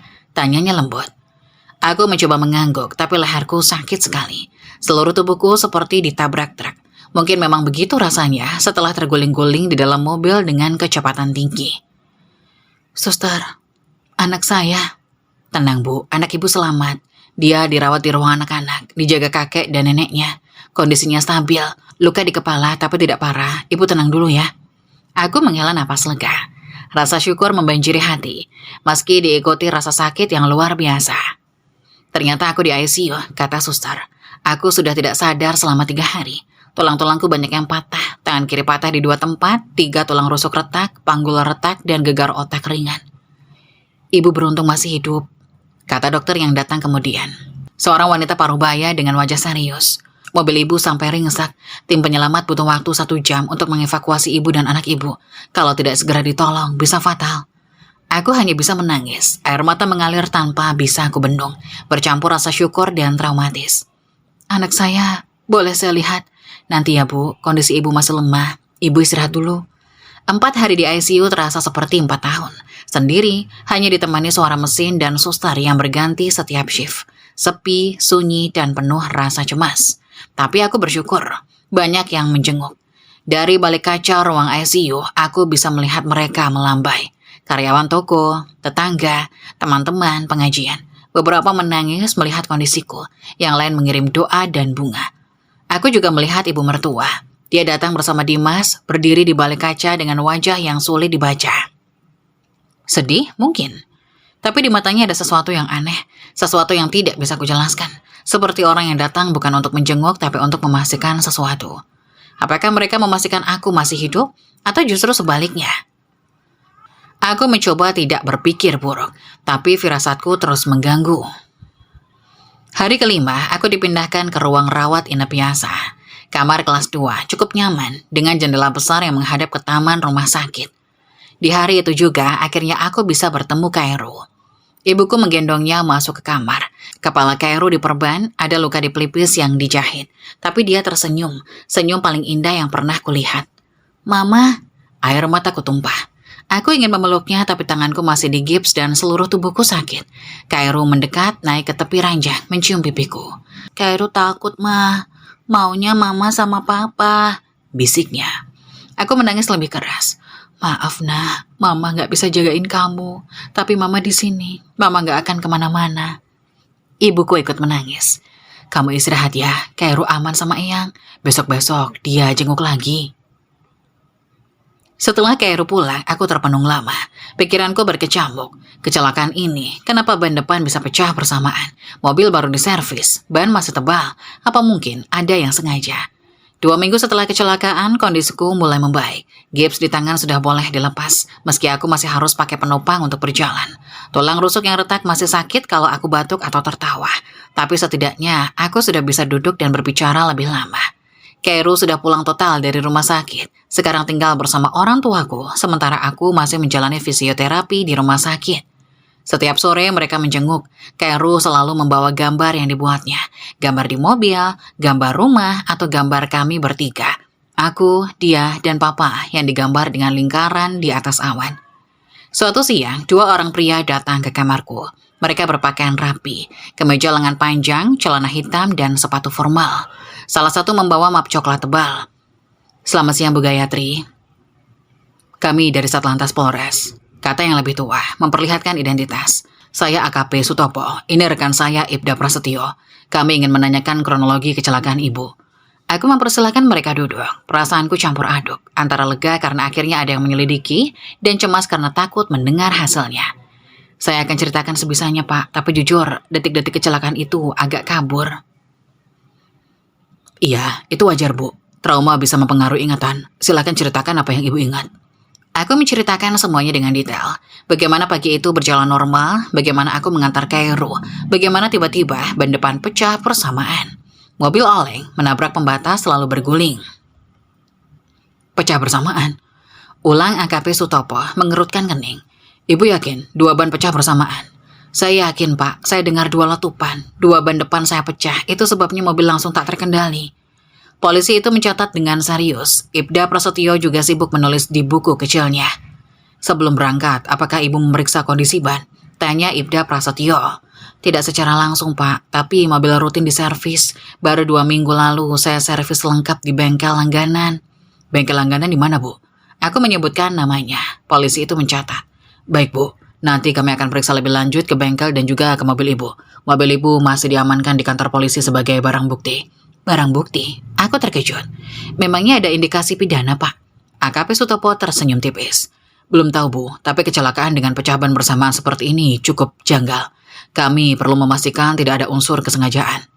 Jantungku berdegup kencang. Kesengajaan. Seminggu kemudian mereka datang lagi. Kali ini wajah mereka lebih serius. AKP Sutopo membawa laptop dan map yang tampak lebih tebal. Ibda Prasetyo di belakangnya membawa kamera. "Selamat siang Ibu Gayatri," sapa AKP Sutopo. "Kami ada perkembangan penting. Silakan Pak." Mereka duduk. AKP Sutopo membuka laptopnya, menyalakannya lalu memutar video. "Ini rekaman kondisi mobil Ibu setelah kecelakaan." Di layar terlihat mobilku, atau lebih tepatnya sisa-sisa mobilku. Bodi ringsek total, kaca depan hancur, atap penyok, tapi polisi itu tidak fokus ke bodi. Kamera zoom ke bagian ban. "Lihat ini Bu. Ban depan kanan. Meski sudah pecah, masih menunjukkan bekas sayatan. Garis lurus, rapi, seperti dipotong dengan pisau tajam. Ini bukan pecah biasa. Ban mobil tidak akan pecah seperti ini kalau hanya kena benda tajam di jalan," kata AKP Sutopo. "Ini sayatan yang sengaja dibuat dalam, tepat di dinding ban, bagian yang paling rentan." Aku menarik napas, dadaku sesak. Ibda Prasetyo menambahkan, "Kami sudah periksa dengan tim forensik. Sayatan ini dibuat dengan pisau atau cutter dari luar. Dan yang lebih mengejutkan, kedua ban depan Ibu mengalami hal yang sama, ada sayatan di kedua ban." "Jadi maksud Bapak?" "Maksud kami Bu, kecelakaan Ibu bukan kecelakaan biasa. Ini adalah upaya pembunuhan. Seseorang sengaja merusak ban mobil Ibu, berharap Ibu dan anak Ibu celaka atau bahkan tewas." Dunia serasa berhenti. Pikiranku langsung melayang pada Dimas yang datang pagi itu, yang mengantarkan makanan dengan senyum lebar, yang berkata, "Hati-hati nyetirnya ya," dengan tatapan aneh. "Pak, saya mau lapor, saya punya dugaan." "Siapa Bu?" "Adik ipar saya, Dimas." AKP Sutopo dan Ibda Prasetyo saling pandang mendengar ucapanku. "Adik ipar Ibu?" ulang AKP Sutopo. "Bisa Ibu jelaskan lebih detail?" Aku menarik napas dalam-dalam, mengumpulkan tenaga. Tubuhku masih sakit, tapi pikiranku semakin jernih. Semua potongan puzzle mulai tersusun. Pagi sebelum kecelakaan, Dimas adik ipar saya datang ke rumah, mengantar makanan. Katanya sayur asam buatan ibu mertua. Kami makan bersama, lalu dia pamit dan sebelum pergi dia bilang, "Hati-hati nyetirnya ya Kak Ayah, jalanannya lagi banyak yang ugal-ugalan." Ibda Prasetyo mencatat cepat. Ada yang aneh dari ucapannya. Bukan cuma ucapannya Pak, tatapannya. Dia tersenyum, tapi matanya seperti puas, seperti orang yang tahu sesuatu. AKP Sutopo mengangguk. "Ada motif Bu, apa hubungan Ibu dengan adik ipar Ibu?" "Banyak Pak, masalah warisan." Aku menceritakan semuanya, tentang surat wasiat Mas Bram, tentang pemberian 150 juta, tentang permintaan mereka yang terus-menerus, tentang pertengkaran soal uang bulanan. Jadi mereka marah karena merasa tidak kebagian warisan yang cukup? Tanya Ibda Prasetyo. Benar Pak, dan setelah Mas Bram meninggal, hubungan kami makin renggang. Saya sempat tidak memberi uang bulanan karena kondisi keuangan toko yang sedang defisit. Ibu mertua marah besar, mengatakan saya pelit, lupa sama keluarga suami. AKP Sutopo menghela napas. Motif klasik, dendam dan harta. Tapi untuk pembuktian kita butuh bukti kuat. Sayatan di ban saja belum cukup, harus ada yang melihat atau merekam. Ibu, saya punya dashcam di mobil, kataku tiba-tiba. Kedua polisi itu terkejut. Dashcam? Masih ada? Saya pasang sejak setahun lalu, kameranya di kaca depan, merekam 24 jam. Harddisknya di dalam mobil. Mungkin masih ada, mungkin masih menyimpan rekaman. AKP Sutopo segera berdiri. Ibda, segera koordinasi dengan tim penyidik. Mobil ibu masih di kantor, kita cari harddisk itu. Ibda Prasetyo mengangguk dan segera keluar ruangan. AKP Sutopo duduk kembali, wajahnya serius. Bu Gayatri, kalau benar ada rekaman dan menunjukkan adik ipar ibu, ini akan jadi bukti kuat. Tapi kita harus hati-hati. Jangan sampai mereka tahu kita sudah curiga. Bisa-bisa mereka kabur atau menghilangkan barang buktinya. Lalu bagaimana, Pak? AKP Sutopo tersenyum tipis. Senyum polisi yang sudah berpengalaman. Kita akan jebak mereka, Bu. Buat mereka merasa aman, lalu kita tangkap dengan bukti yang tak terbantahkan. 2 hari kemudian, Ibda Prasetyo kembali dengan kabar gembira. Harddisknya selamat, Bu. Serunya. Wajahnya berseri. Tim forensik berhasil mengambil data. Benar dugaan ibu, ada rekaman jelas. Ia memutar video di laptop. Layar menunjukkan pagi hari di depan rumahku. Mobil dalam keadaan mati, tapi dashcam tetap merekam. Terlihat seorang pria berjaket hoodie abu-abu mendekati mobil. Melihat kiri kanan lalu berjongkok. Tangannya mengeluarkan pisau, mengkilat terkena sinar matahari. Sayatan pertama di ban kanan, lalu pindah ke ban kiri. Sayatan kedua. Pria itu berdiri, wajahnya terekam jelas, wajah Dimas adik iparku. Aku menutup mulut menahan tangis. Dia benar-benar melakukannya. Tunggu Bu, masih ada. Ibda Prasetyo memajukan video. Rekaman berikutnya menunjukkan Dimas berjalan ke pintu rumah, mengangkat rantang, mengetuk pintu, pura-pura jadi tamu yang baik mengantarkan sarapan. Lalu setelah keluar dari rumah, dia berjalan melewati mobil.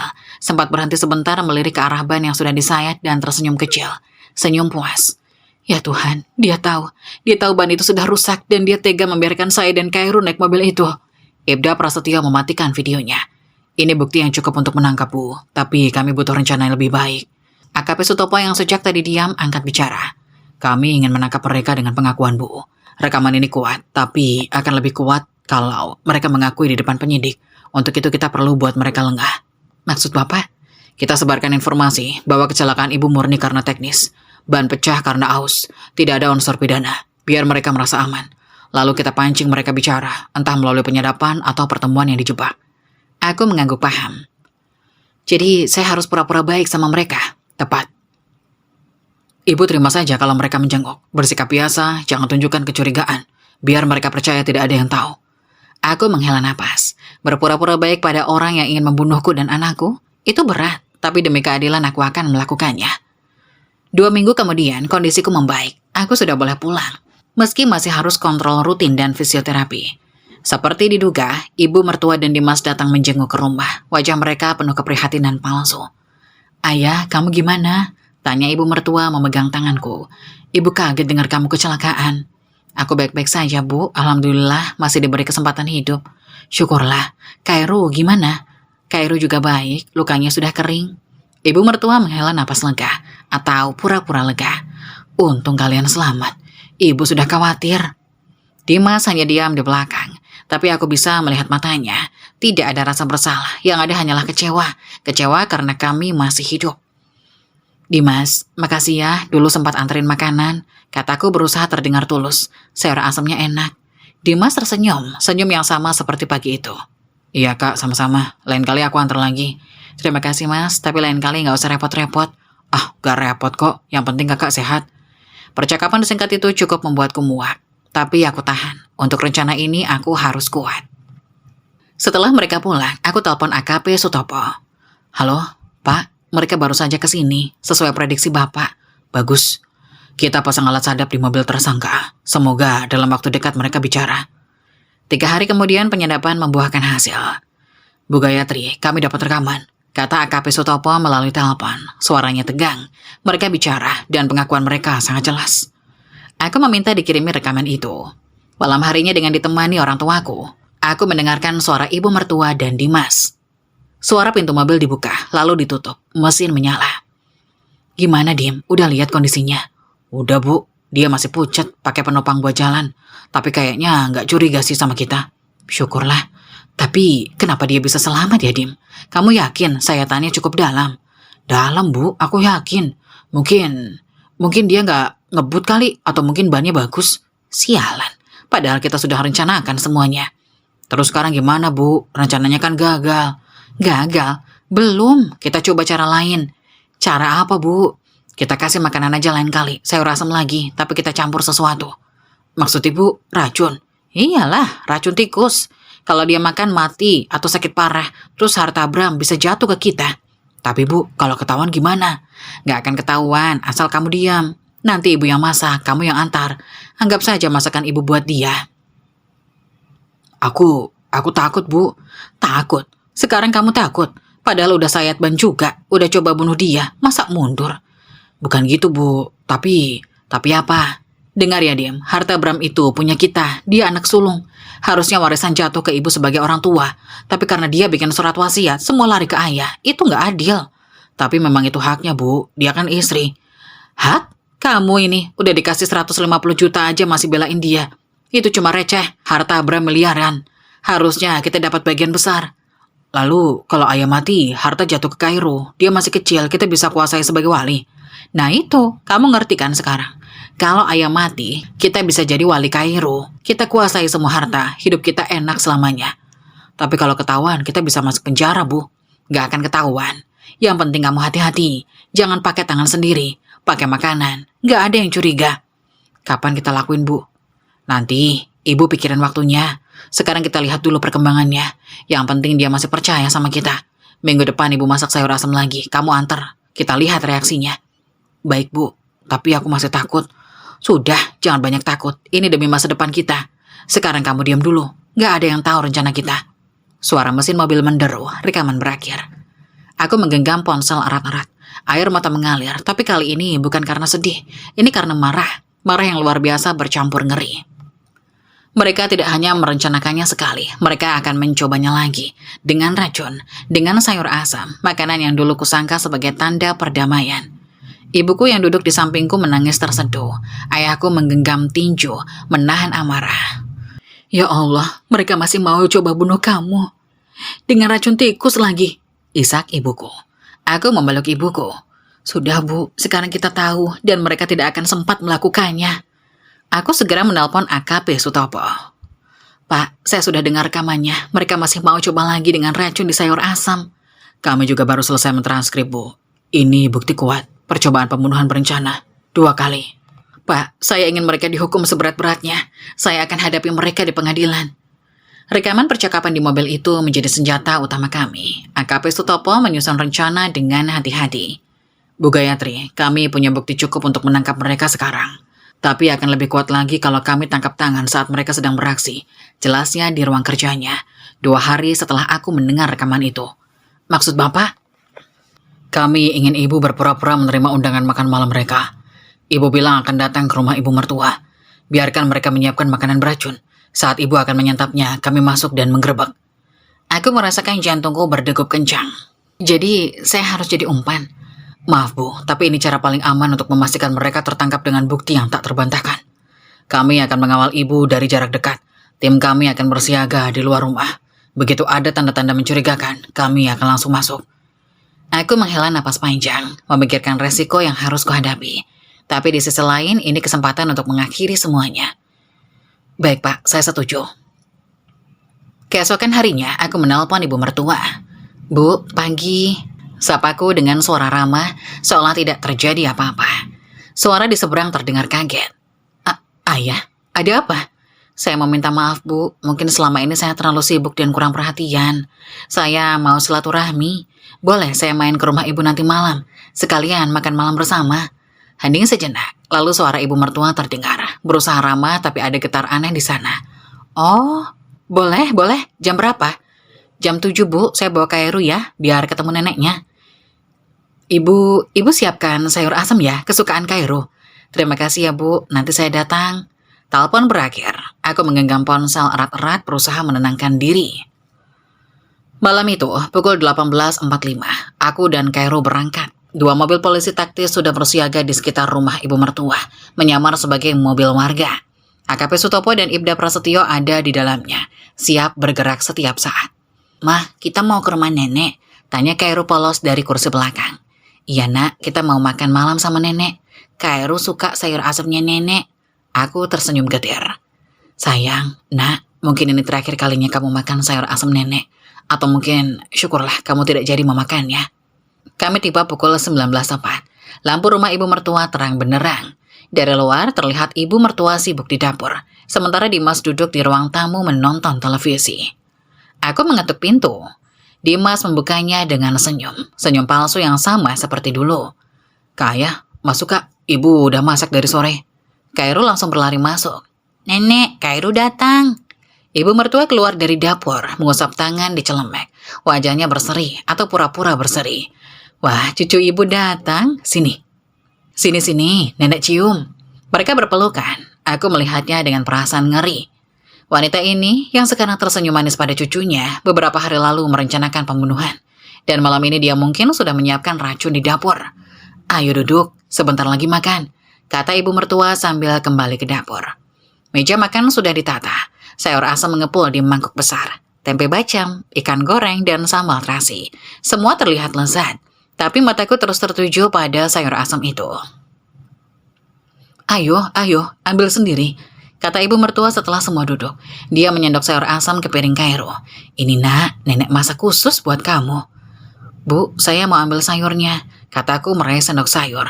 Tapi sebelum tanganku menyentuh mangkuk, pintu rumah terbuka lebar. AKP Sutopo masuk dengan sigap, diikuti oleh Ibda Prasetyo dan 4 polisi bersenjata. "Polisi, jangan bergerak." Ibu mertua terkejut. Sendok di tangannya jatuh berdentang. Dimas spontan berdiri, tapi segera ditahan oleh 2 polisi. "Apa-apaan ini? Kalian masuk rumah saya tanpa izin," teriak ibu mertua. AKP Sutopo mendekat dengan tenang. "Ibu Nyoman, kami punya surat perintah penggeledahan dan penangkapan atas dugaan percobaan pembunuhan berencana terhadap Gayatri Pratiwi dan anaknya." "Percobaan pembunuhan? Saya tidak tahu apa-apa. Ini fitnah." Ibda Prasetyo langsung menuju dapur. Ia mengambil sampel sayur asam, tempe bacem, dan beberapa bumbu dapur. Seorang polisi lain membawa tas alat tes racun. "Ini akan kami uji di laboratorium, Bu. Kalau positif mengandung racun tikus seperti rencana Ibu, itu akan jadi bukti kuat." Wajah ibu mertua berubah dari merah padam jadi pucat pasi. Tapi kemudian, seperti kemasukan setan, dia berteriak. Ibu mertua mulai mengamuk, matanya melotot, tangannya meronta meski sudah diborgol. "Ini semua salah ayah." "Ya, salah dia," teriaknya dengan suara melengking. "Kalau dia nggak pelit, ibu nggak akan lakukan ini. Dia pelit, uang bulanan dipotong, permintaan ibu selalu ditolak, warisan anak ibu diambil semua. Dasar perempuan pelit tak punya hati." Semua orang di ruangan itu terpaku. Aku berdiri di samping meja makan, memeluk Kairo yang ketakutan. Anakku menangis, wajahnya disembunyikan di balik bajuku. "Ibu nggak salah, dia yang salah. Ibu cuma mau hak ibu. Hak ibu sebagai orang tua. Dia perempuan pelit. Dasar." Ibu mertua terus berteriak, melontarkan kata-kata kotor yang tak pantas didengar. Air liurnya bercacaran, wajahnya merah padam, urat lehernya menonjol. Dia seperti kesurupan. Dimas hanya tertunduk malu di samping polisi yang menahannya. Matanya berkaca-kaca, melihat ibunya berteriak seperti orang gila. "Bu Nyoman, tenang," hardik AKP Sutopo. "Semakin ibu mengamuk, semakin berat hukuman ibu." Tapi ibu mertua tak peduli. "Ayah, kamu dengar.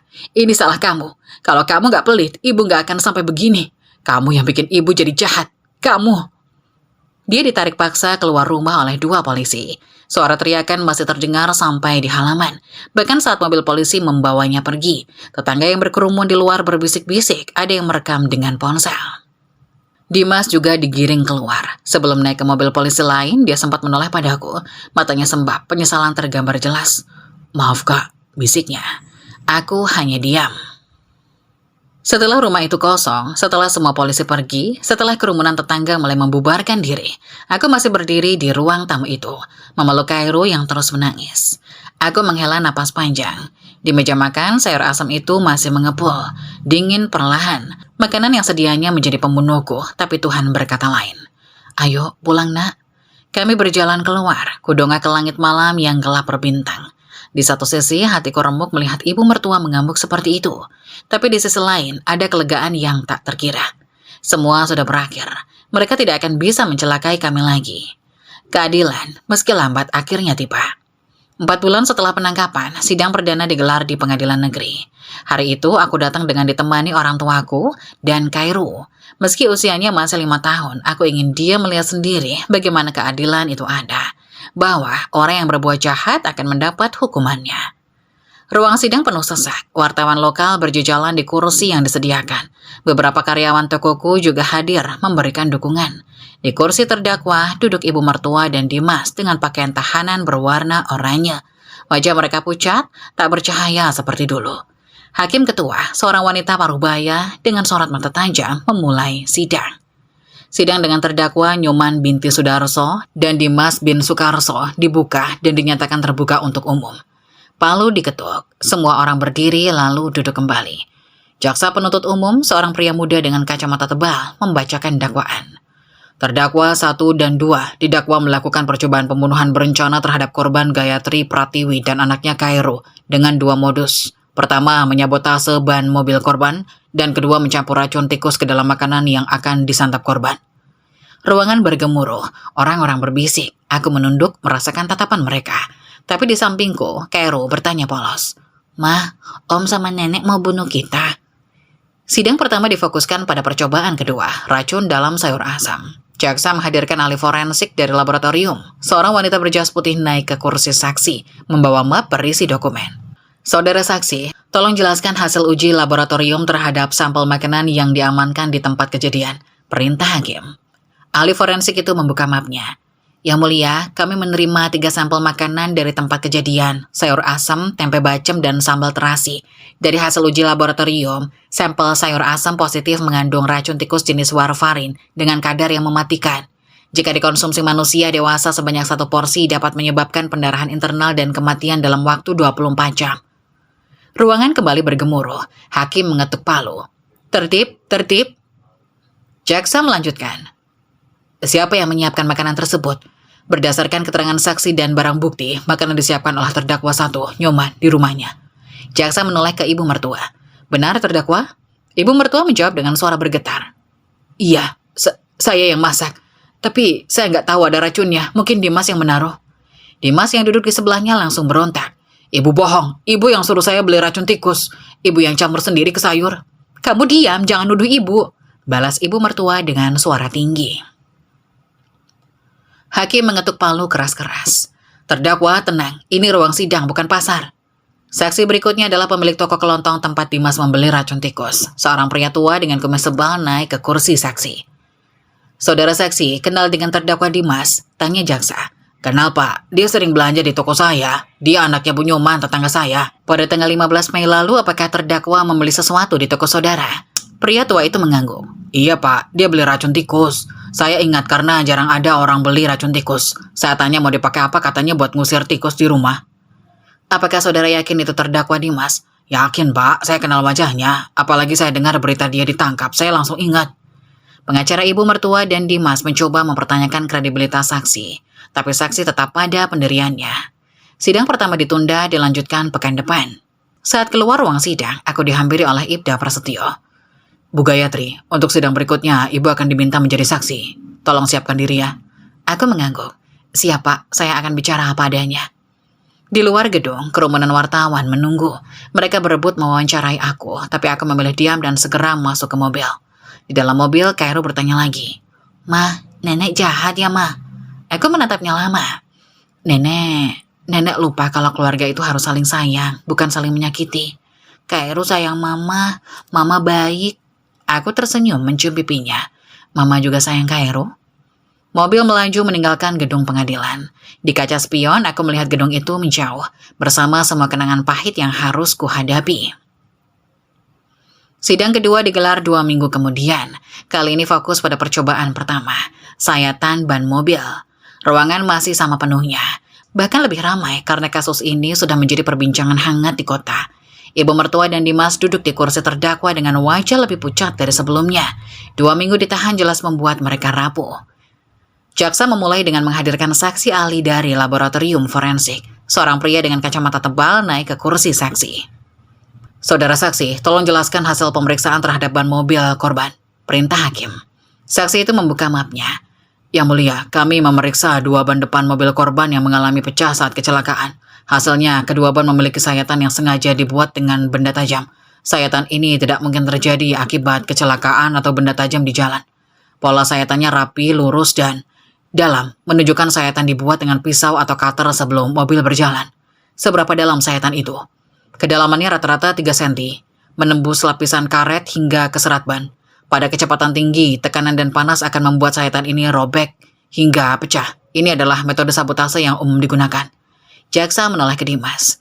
Terdakwa Dimas, pada pagi hari sebelum kecelakaan, di mana saudara berada? Dimas menunduk. Di rumah ke ayah. Untuk apa? Mengantar makanan. Apakah saudara sempat mendekati mobil korban? Hening. Semua mata tertuju pada Dimas. Tubuhnya gemetar. Iya, saya sempat. Untuk apa? Dimas tidak menjawab. Jaksa kemudian memutar rekaman dashcam di layar besar ruang sidang. Layar menunjukkan pagi hari di depan rumahku. Mobil terparkir. Seorang pria berjaket abu-abu, jelas Dimas, mendekati mobil, melihat kiri kanan, lalu berjongkok. Tangannya mengeluarkan pisau, menyayat ban kanan lalu ban kiri. Wajahnya terekam jelas saat berdiri, sebelum berjalan ke pintu rumah. Ruangan sidang gempar. Beberapa orang berteriak kecil. Wartawan sibuk mencatat. Jaksa menghentikan video. Terdakwa Dimas, apakah itu saudara? Dimas menangis. Iya, itu saya. Mengapa saudara melakukan itu? Saya disuruh ibu. Ibu mertua langsung berteriak. Bohong, kamu yang punya ide. Ibu cuma ikut. Hakim mengetuk palu keras-keras. Terdakwa Nyoman, jika terus mengganggu jalannya sidang, saudara akan saya keluarkan. Ibu mertua diam, tapi matanya melotot ke arah Dimas dengan penuh kebencian. Jaksa melanjutkan. Terdakwa Dimas, siapakah yang menyuruh saudara untuk menyayat ban mobil korban? Dimas terisak. Ibu yang punya ide. Ibu bilang kalau Kak Ayah dan Kak Rum mati, kita bisa kuasai harta Mas Bram. Karena Kak Ayah nggak punya keluarga lain di sini. Kak Rum masih kecil, kita bisa jadi wali. Apakah saudara dibayar atau dijanjikan sesuatu? Nggak dibayar Pak. Tapi ibu janji kalau berhasil, aku dapat bagian besar. Saksi berikutnya adalah teknisi bengkel langgananku. Pria muda bernama Rudi. Saudara Rudi, apakah saudara mengenal mobil korban? Tanya jaksa.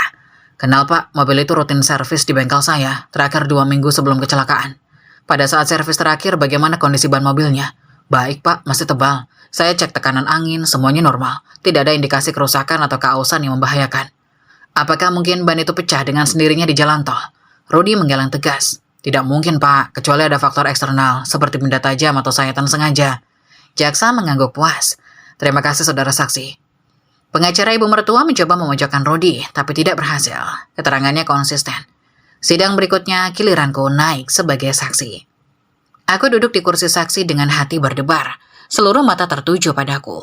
Di depan, ibu mertua menatapku dengan tatapan yang sulit diartikan. Campuran antara marah, takut, dan mungkin sedikit penyesalan. Jaksa memulai dengan pertanyaan ringan. Ibu Gayatri, tolong ceritakan kronologi sebelum kecelakaan. Aku menceritakan semuanya dengan suara bergetar. Tentang Dimas yang datang pagi itu, tentang makanan yang dibawanya, tentang pesan aneh hati-hati nyetir, tentang kecelakaan yang hampir merenggut nyawaku dan nyawa anakku. Bagaimana perasaan ibu mengetahui bahwa saudara ipar dan ibu mertua sendiri yang merencanakan ini semua? Aku menangis. Sakit Pak, sangat sakit. Saya sudah berusaha baik sama mereka. Saya kasih uang 150 juta, tapi mereka masih belum puas. Mereka ingin saya mati. Mereka ingin anak saya mati. Demi apa? Demi harta yang belum tentu mereka nikmati. Ibu mertua menunduk. Dimas juga menangis. Apakah ibu punya permintaan pada majelis hakim? Aku menghela napas panjang. Saya hanya minta keadilan, Pak. Saya minta mereka dihukum setimpal, agar tidak ada lagi korban seperti saya, agar keluarga lain tidak mengalami hal yang sama. Sidang demi sidang berlanjut. Saksi demi saksi dihadirkan. Barang bukti demi barang bukti diperlihatkan. Puncaknya, jaksa membacakan rekaman percakapan ibu mertua dan Dimas di mobil. Saat mereka membahas rencana racun, suara mereka jelas terdengar di ruang sidang. Kita kasih makanan aja lain kali, sayur asem, tapi kita campur sesuatu. Ibu mertua tertunduk lesu, tidak ada lagi amarah di matanya, yang tersisa hanya pasrah. Setelah rekaman selesai, jaksa menatap majelis hakim. Yang mulia, dengan seluruh barang bukti dan keterangan saksi, terbukti bahwa kedua terdakwa dengan sengaja dan berencana melakukan percobaan pembunuhan terhadap korban. Kami menuntut kedua terdakwa dengan pasal pembunuhan berencana dengan ancaman hukuman maksimal. Majelis hakim mengumumkan bahwa vonis akan dibacakan 2 minggu mendatang. Saat keluar ruang sidang, aku berpapasan dengan Dimas yang digiring polisi. Dia menatapku dengan mata sembab. "Kak Ayah, maafin aku." Aku berhenti menatapnya. "Maaf itu ada Dimas, tapi hukum harus tetap berjalan." Dia mengangguk lalu digiring pergi. Di belakang, ibu mertua juga lewat. Matanya kosong menatapku, tapi tidak berkata apa-apa. Mungkin dia sudah kehabisan kata-kata, atau mungkin dia sadar semua yang terjadi adalah akibat perbuatannya sendiri. Aku menarik napas panjang, masih ada 2 minggu menunggu vonis. 2 minggu yang terasa panjang, tapi aku tahu apapun hasilnya aku sudah melakukan yang terbaik. Untuk diriku, untuk Kairo, untuk Mas Bram yang sekarang tenang di surga.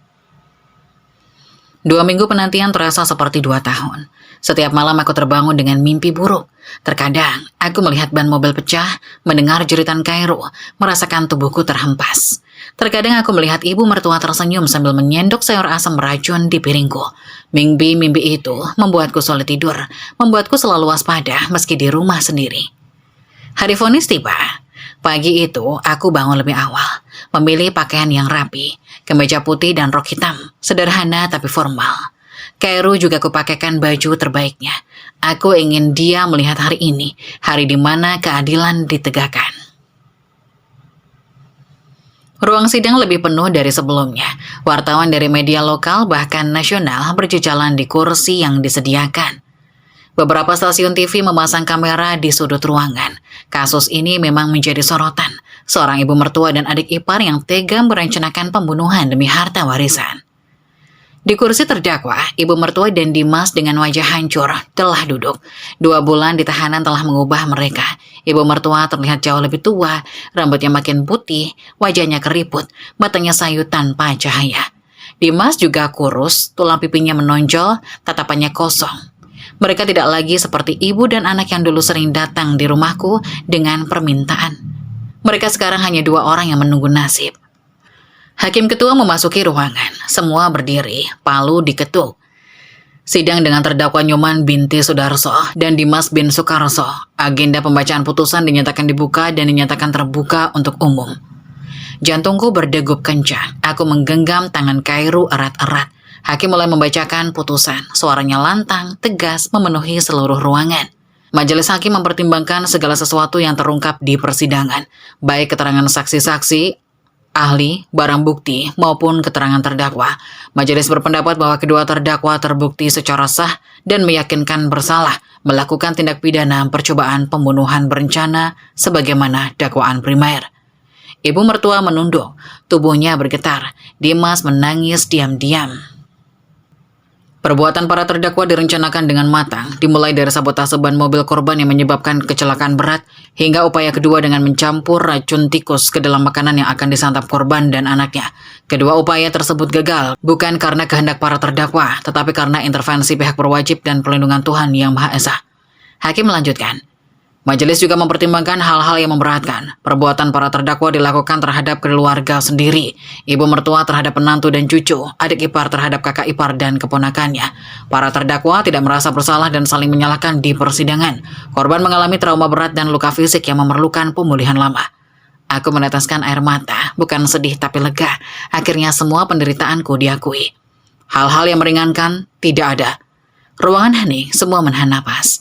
Hakim menghela napas lalu membacakan amar putusan. Mengadili, terdakwa 1, Nyoman binti Sudarso, dan terdakwa 2, Dimas bin Sukarso, terbukti secara sah dan meyakinkan bersalah melakukan tindak pidana percobaan pembunuhan berencana. Menjatuhkan pidana penjara kepada terdakwa pertama selama 18 tahun dikurangi masa tahanan, menetapkan barang bukti dimusnahkan, dan biaya perkara dibebankan kepada negara. Palu diketuk, vonis selesai. Ibu mertua berteriak. Tidak, saya tidak terima. Saya ibunya, saya orang tuanya. Harusnya saya dapat keringanan. Dia meronta, mencoba berdiri, tapi 2 petugas langsung menahannya. Wajahnya merah padam, matanya melotot, mulutnya mengeluarkan kata-kata kotor. Ayah, kamu jahat. Kamu hancurkan hidup ibu. Ini salah kamu. Kamu yang bikin ibu jadi begini. Kamu perempuan pelit. Dasar kurang ngajar. Aku diam. Aku sudah dengar semua itu sebelumnya. Sekarang kata-katanya tidak lagi menyakitkan, hanya menyedihkan. Saat mereka digiring keluar ruang sidang, Dimas sempat menoleh ke arahku. Matanya basah, penuh penyesalan. "Kak Ayah, maaf. Maafin aku.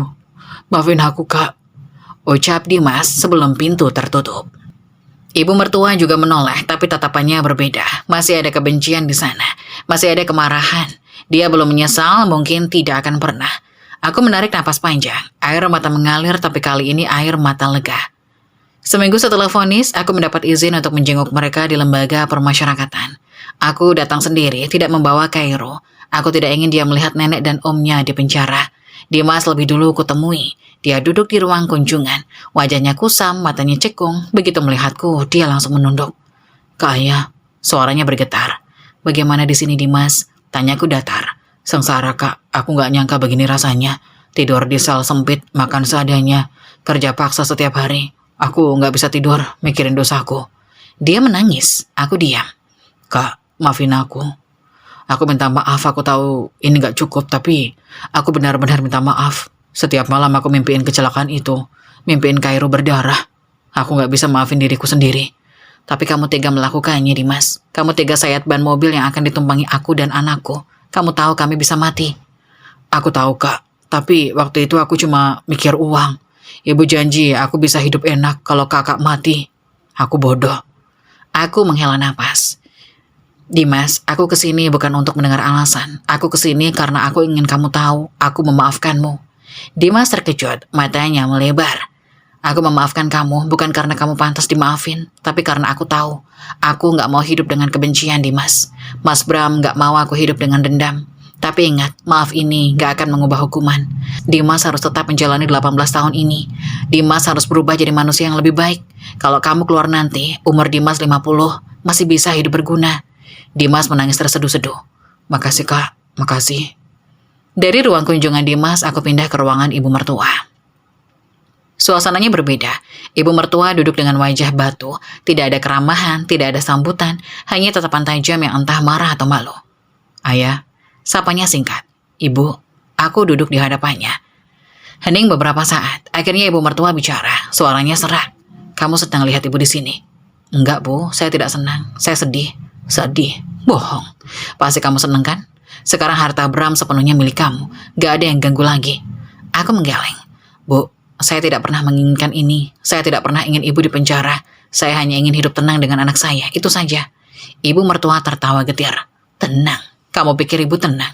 Ibu di sini tidur beralaskan tikar, makan nasi berkutu, dikerjain sama sipir. Itu tenang?" "Bu, ibu yang memilih jalan ini, bukan saya. Ibu memilih karena kamu pelit," bentaknya. "Tapi kali ini tidak ada amarah, hanya kelelahan." "Kamu pelit, Ayah. Ibu sudah bilang dari dulu. Tapi mungkin ibu terlalu berlebihan, mungkin ibu terlalu serakah." Aku diam, membiarkannya bicara. "Ibu ingat Bram waktu kecil. Dia anak baik, nurut sama ibu. Kalau dapat uang selalu dikasih ke ibu. Ibu kira setelah dia sukses, ibu bisa hidup enak. Tapi dia nikah sama kamu dan semuanya berubah. Bu, Mas Bram tetap sayang sama ibu. Dia selalu kasih uang bulanan, selalu penuhi permintaan ibu. Tapi kami juga punya keluarga sendiri, Bu. Punya tanggung jawab sendiri." Ibu mertua menunduk. Tangannya gemetar di atas meja. "Ayah, ibu di sini sendiri. Sendirian. Gak ada yang jenguk selain kamu. Dimas marah sama ibu. Katanya ibu yang hancurin hidupnya." Mungkin dia benar. Air mata menetes di pipinya yang keriput. Untuk pertama kalinya aku melihat penyesalan di matanya. Ibu menyesal, Ayah. Ibu menyesal. Tapi penyesalan tidak berguna. Ibu sudah di sini. Ibu menyesal, Ayah. Ibu menyesal. Tapi penyesalan tidak berguna. Ibu sudah di sini. Ibu akan mati di sini, mungkin. Tapi ibu minta satu hal. "Apa, Bu?" "Jaga Kairo baik-baik. Dia cucu ibu satu-satunya. Ibu sayang dia. Meski ibu tega mau bunuh dia, ibu sakit jiwa mungkin." Aku menghela nafas. "Kairo akan baik-baik saja, Bu. Aku akan jaga dia." Ibu mertua mengangguk lalu diam. Percakapan berakhir. Aku berdiri, pamit pergi. Sebelum keluar aku menoleh sekali lagi. Ibu mertua masih duduk di tempatnya, menunduk menangis dalam diam. 2 tahun setelah vonis, hidupku perlahan pulih. Toko-toko yang sempat goyah kini stabil. Aku merekrut manajer profesional. Cabang keempat berhasil dibuka. Swalayan modern di perumahan baru. Persis seperti impian Mas Bram. Kairo tumbuh jadi anak cerdas dan ceria. Lukanya di kepala sudah sembuh. Hanya menyisakan bekas kecil di pelipis, tapi trauma kadang muncul. Dia sesekali terbangun karena mimpi buruk. Aku selalu ada untuknya. "Ma, Kak Ero mimpi ban pecah lagi," katanya suatu malam. Aku memeluknya. "Itu cuma mimpi, Nak, kita aman. Om Dimas sama nenek jahat ya, Ma?" Usianya 7 tahun, mulai banyak bertanya. "Mereka pernah bikin salah, Nak, tapi mereka sudah dihukum." "Mama maafin mereka?" Pertanyaan itu menghentakku. Kata bu guru, orang baik itu suka memaafkan. Jadi Kak Ero harus coba memaafkan, pelan-pelan ya. Aku tersenyum bangga. 3 tahun kemudian kabar datang dari lapas. Ibu mertua sakit keras, kanker usus stadium lanjut.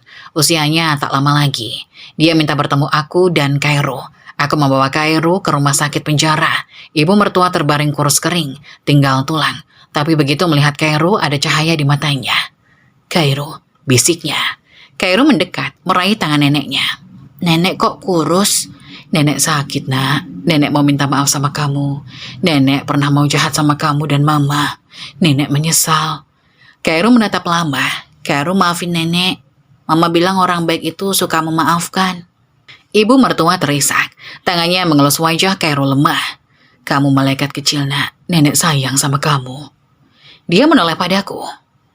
"Ayah, maafin ibu. Ibu jahat, iri, serakah. Tapi ibu minta maaf, sungguh-sungguh." Aku meraih tangannya. "Bu, saya sudah lama maafin ibu. Makasih ya ayah. Jaga Kak Ero baik-baik." "Iya bu." Ibu mertua tersenyum, senyum terakhirnya.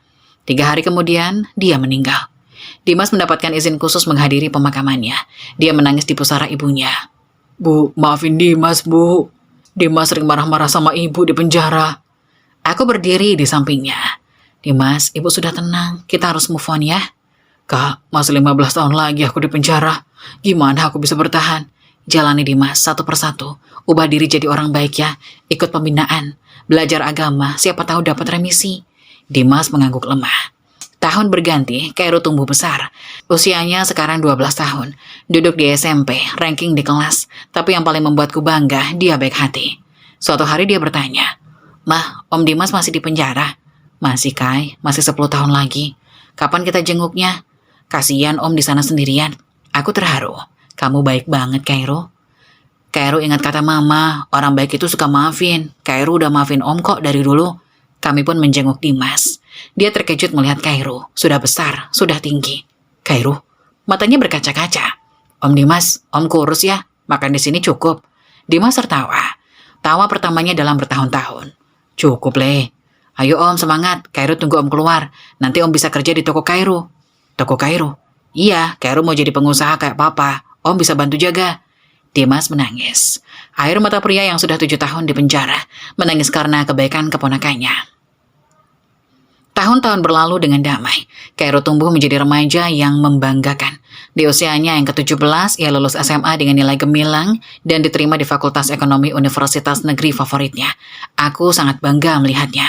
Toko-toko kami terus berkembang. Kini kami punya 7 cabang swalayan yang tersebar di kota dan sekitarnya. Aku tidak lagi sibuk mengurus operasional sehari-hari. Sudah ada manajer profesional yang menangani semuanya. Aku lebih banyak menghabiskan waktu untuk kegiatan sosial dan tentu saja untuk Kak Ero. Saat Kak Ero libur semester, aku mengajaknya umroh. Sudah lama aku ingin berangkat, tapi selalu tertunda karena kesibukan dan trauma masa lalu. Kini waktunya tiba. Kami terbang ke Tanah Suci dengan hati penuh syukur. Di Masjidil Haram, aku menangis terseduh-seduh. Bukan karena sedih, tapi karena bahagia. Aku bersyukur Tuhan masih memberi kesempatan untuk berdiri di tempat suci ini bersama anakku. "Mah, Kak Ero bangga banget bisa kesini sama Mama," kata Kak Ero sambil memelukku usai sholat. "Mama juga, Nak. Ini hadiah dari Allah buat kita." Kami tawaf bersama. Sa'i bersama, berdoa bersama. Di setiap sujud aku mendoakan Mas Bram, mendoakan ibu mertua yang telah tiada, dan mendoakan masa depan Kak Ero yang cerah. Di sela-sela ibadah aku bertemu dengan seorang pria di hotel, namanya Haji Rashid, seorang pengusaha batik dari Solo yang juga sedang menunaikan umroh. Usianya sekitar 55 tahun, ramah dan rendah hati. Kami sering bertemu saat sarapan, lalu berbincang-bincang. Ternyata ia duda dengan 2 anak yang sudah dewasa. Kami bertukar cerita tentang usaha, tentang keluarga, tentang perjalanan hidup. "Ibu ayah, ibu wanita kuat. Saya kagum dengan perjuangan ibu," katanya suatu hari. Aku tersenyum malu. "Semua karena pertolongan Allah, Pak." Setelah umroh, kami bertukar kontak dan sesekali berkirim kabar. Ia beberapa kali datang ke kotaku untuk urusan bisnis dan kami sempat bertemu makan siang bersama Kairo. Kairo menyukainya dan aku pun merasa nyaman. Hubungan kami berjalan pelan, tanpa tekanan. Di usia yang tidak muda lagi, aku tak lagi terburu-buru. Yang penting ada ketenangan dan kesamaan visi. 2 tahun kemudian, di usia Kairo yang ke-19, Haji Rashid melamarku dengan sopan. Aku menerimanya, setelah meminta restu Kairo terlebih dahulu. "Mah, Kairo setuju kok, Pak Rashid orang baik. Kairo lihat mama bahagia sama dia," kata anakku. Pernikahan sederhana digelar di rumah, dihadiri keluarga dekat dan kerabat. Dimas datang dengan pakaian rapi, matanya berkaca-kaca melihatku bahagia. "Kak, akhirnya kakak punya pendamping lagi. Aku ikut senang. Makasih ya Dimas, doakan kami ya." Sekarang hidupku semakin lengkap. Aku memiliki suami yang menyayangi aku, anak yang membanggakan, usaha yang berkembang, dan ketenangan hati yang dulu hampir hilang. Setiap malam saat duduk di teras bersama Haji Rashid, aku memandangi langit dan berbisik. "Mas Bram, aku baik-baik saja. Kairo baik-baik saja. Terima kasih sudah menjagaku dari surga." Dan angin malam berembus lembut, seperti jawaban yang selalu ku nanti. Tamat.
Nah, Bunda, itu dia kisah Cindy hari ini benar-benar bikin geram dan sesak dada ya.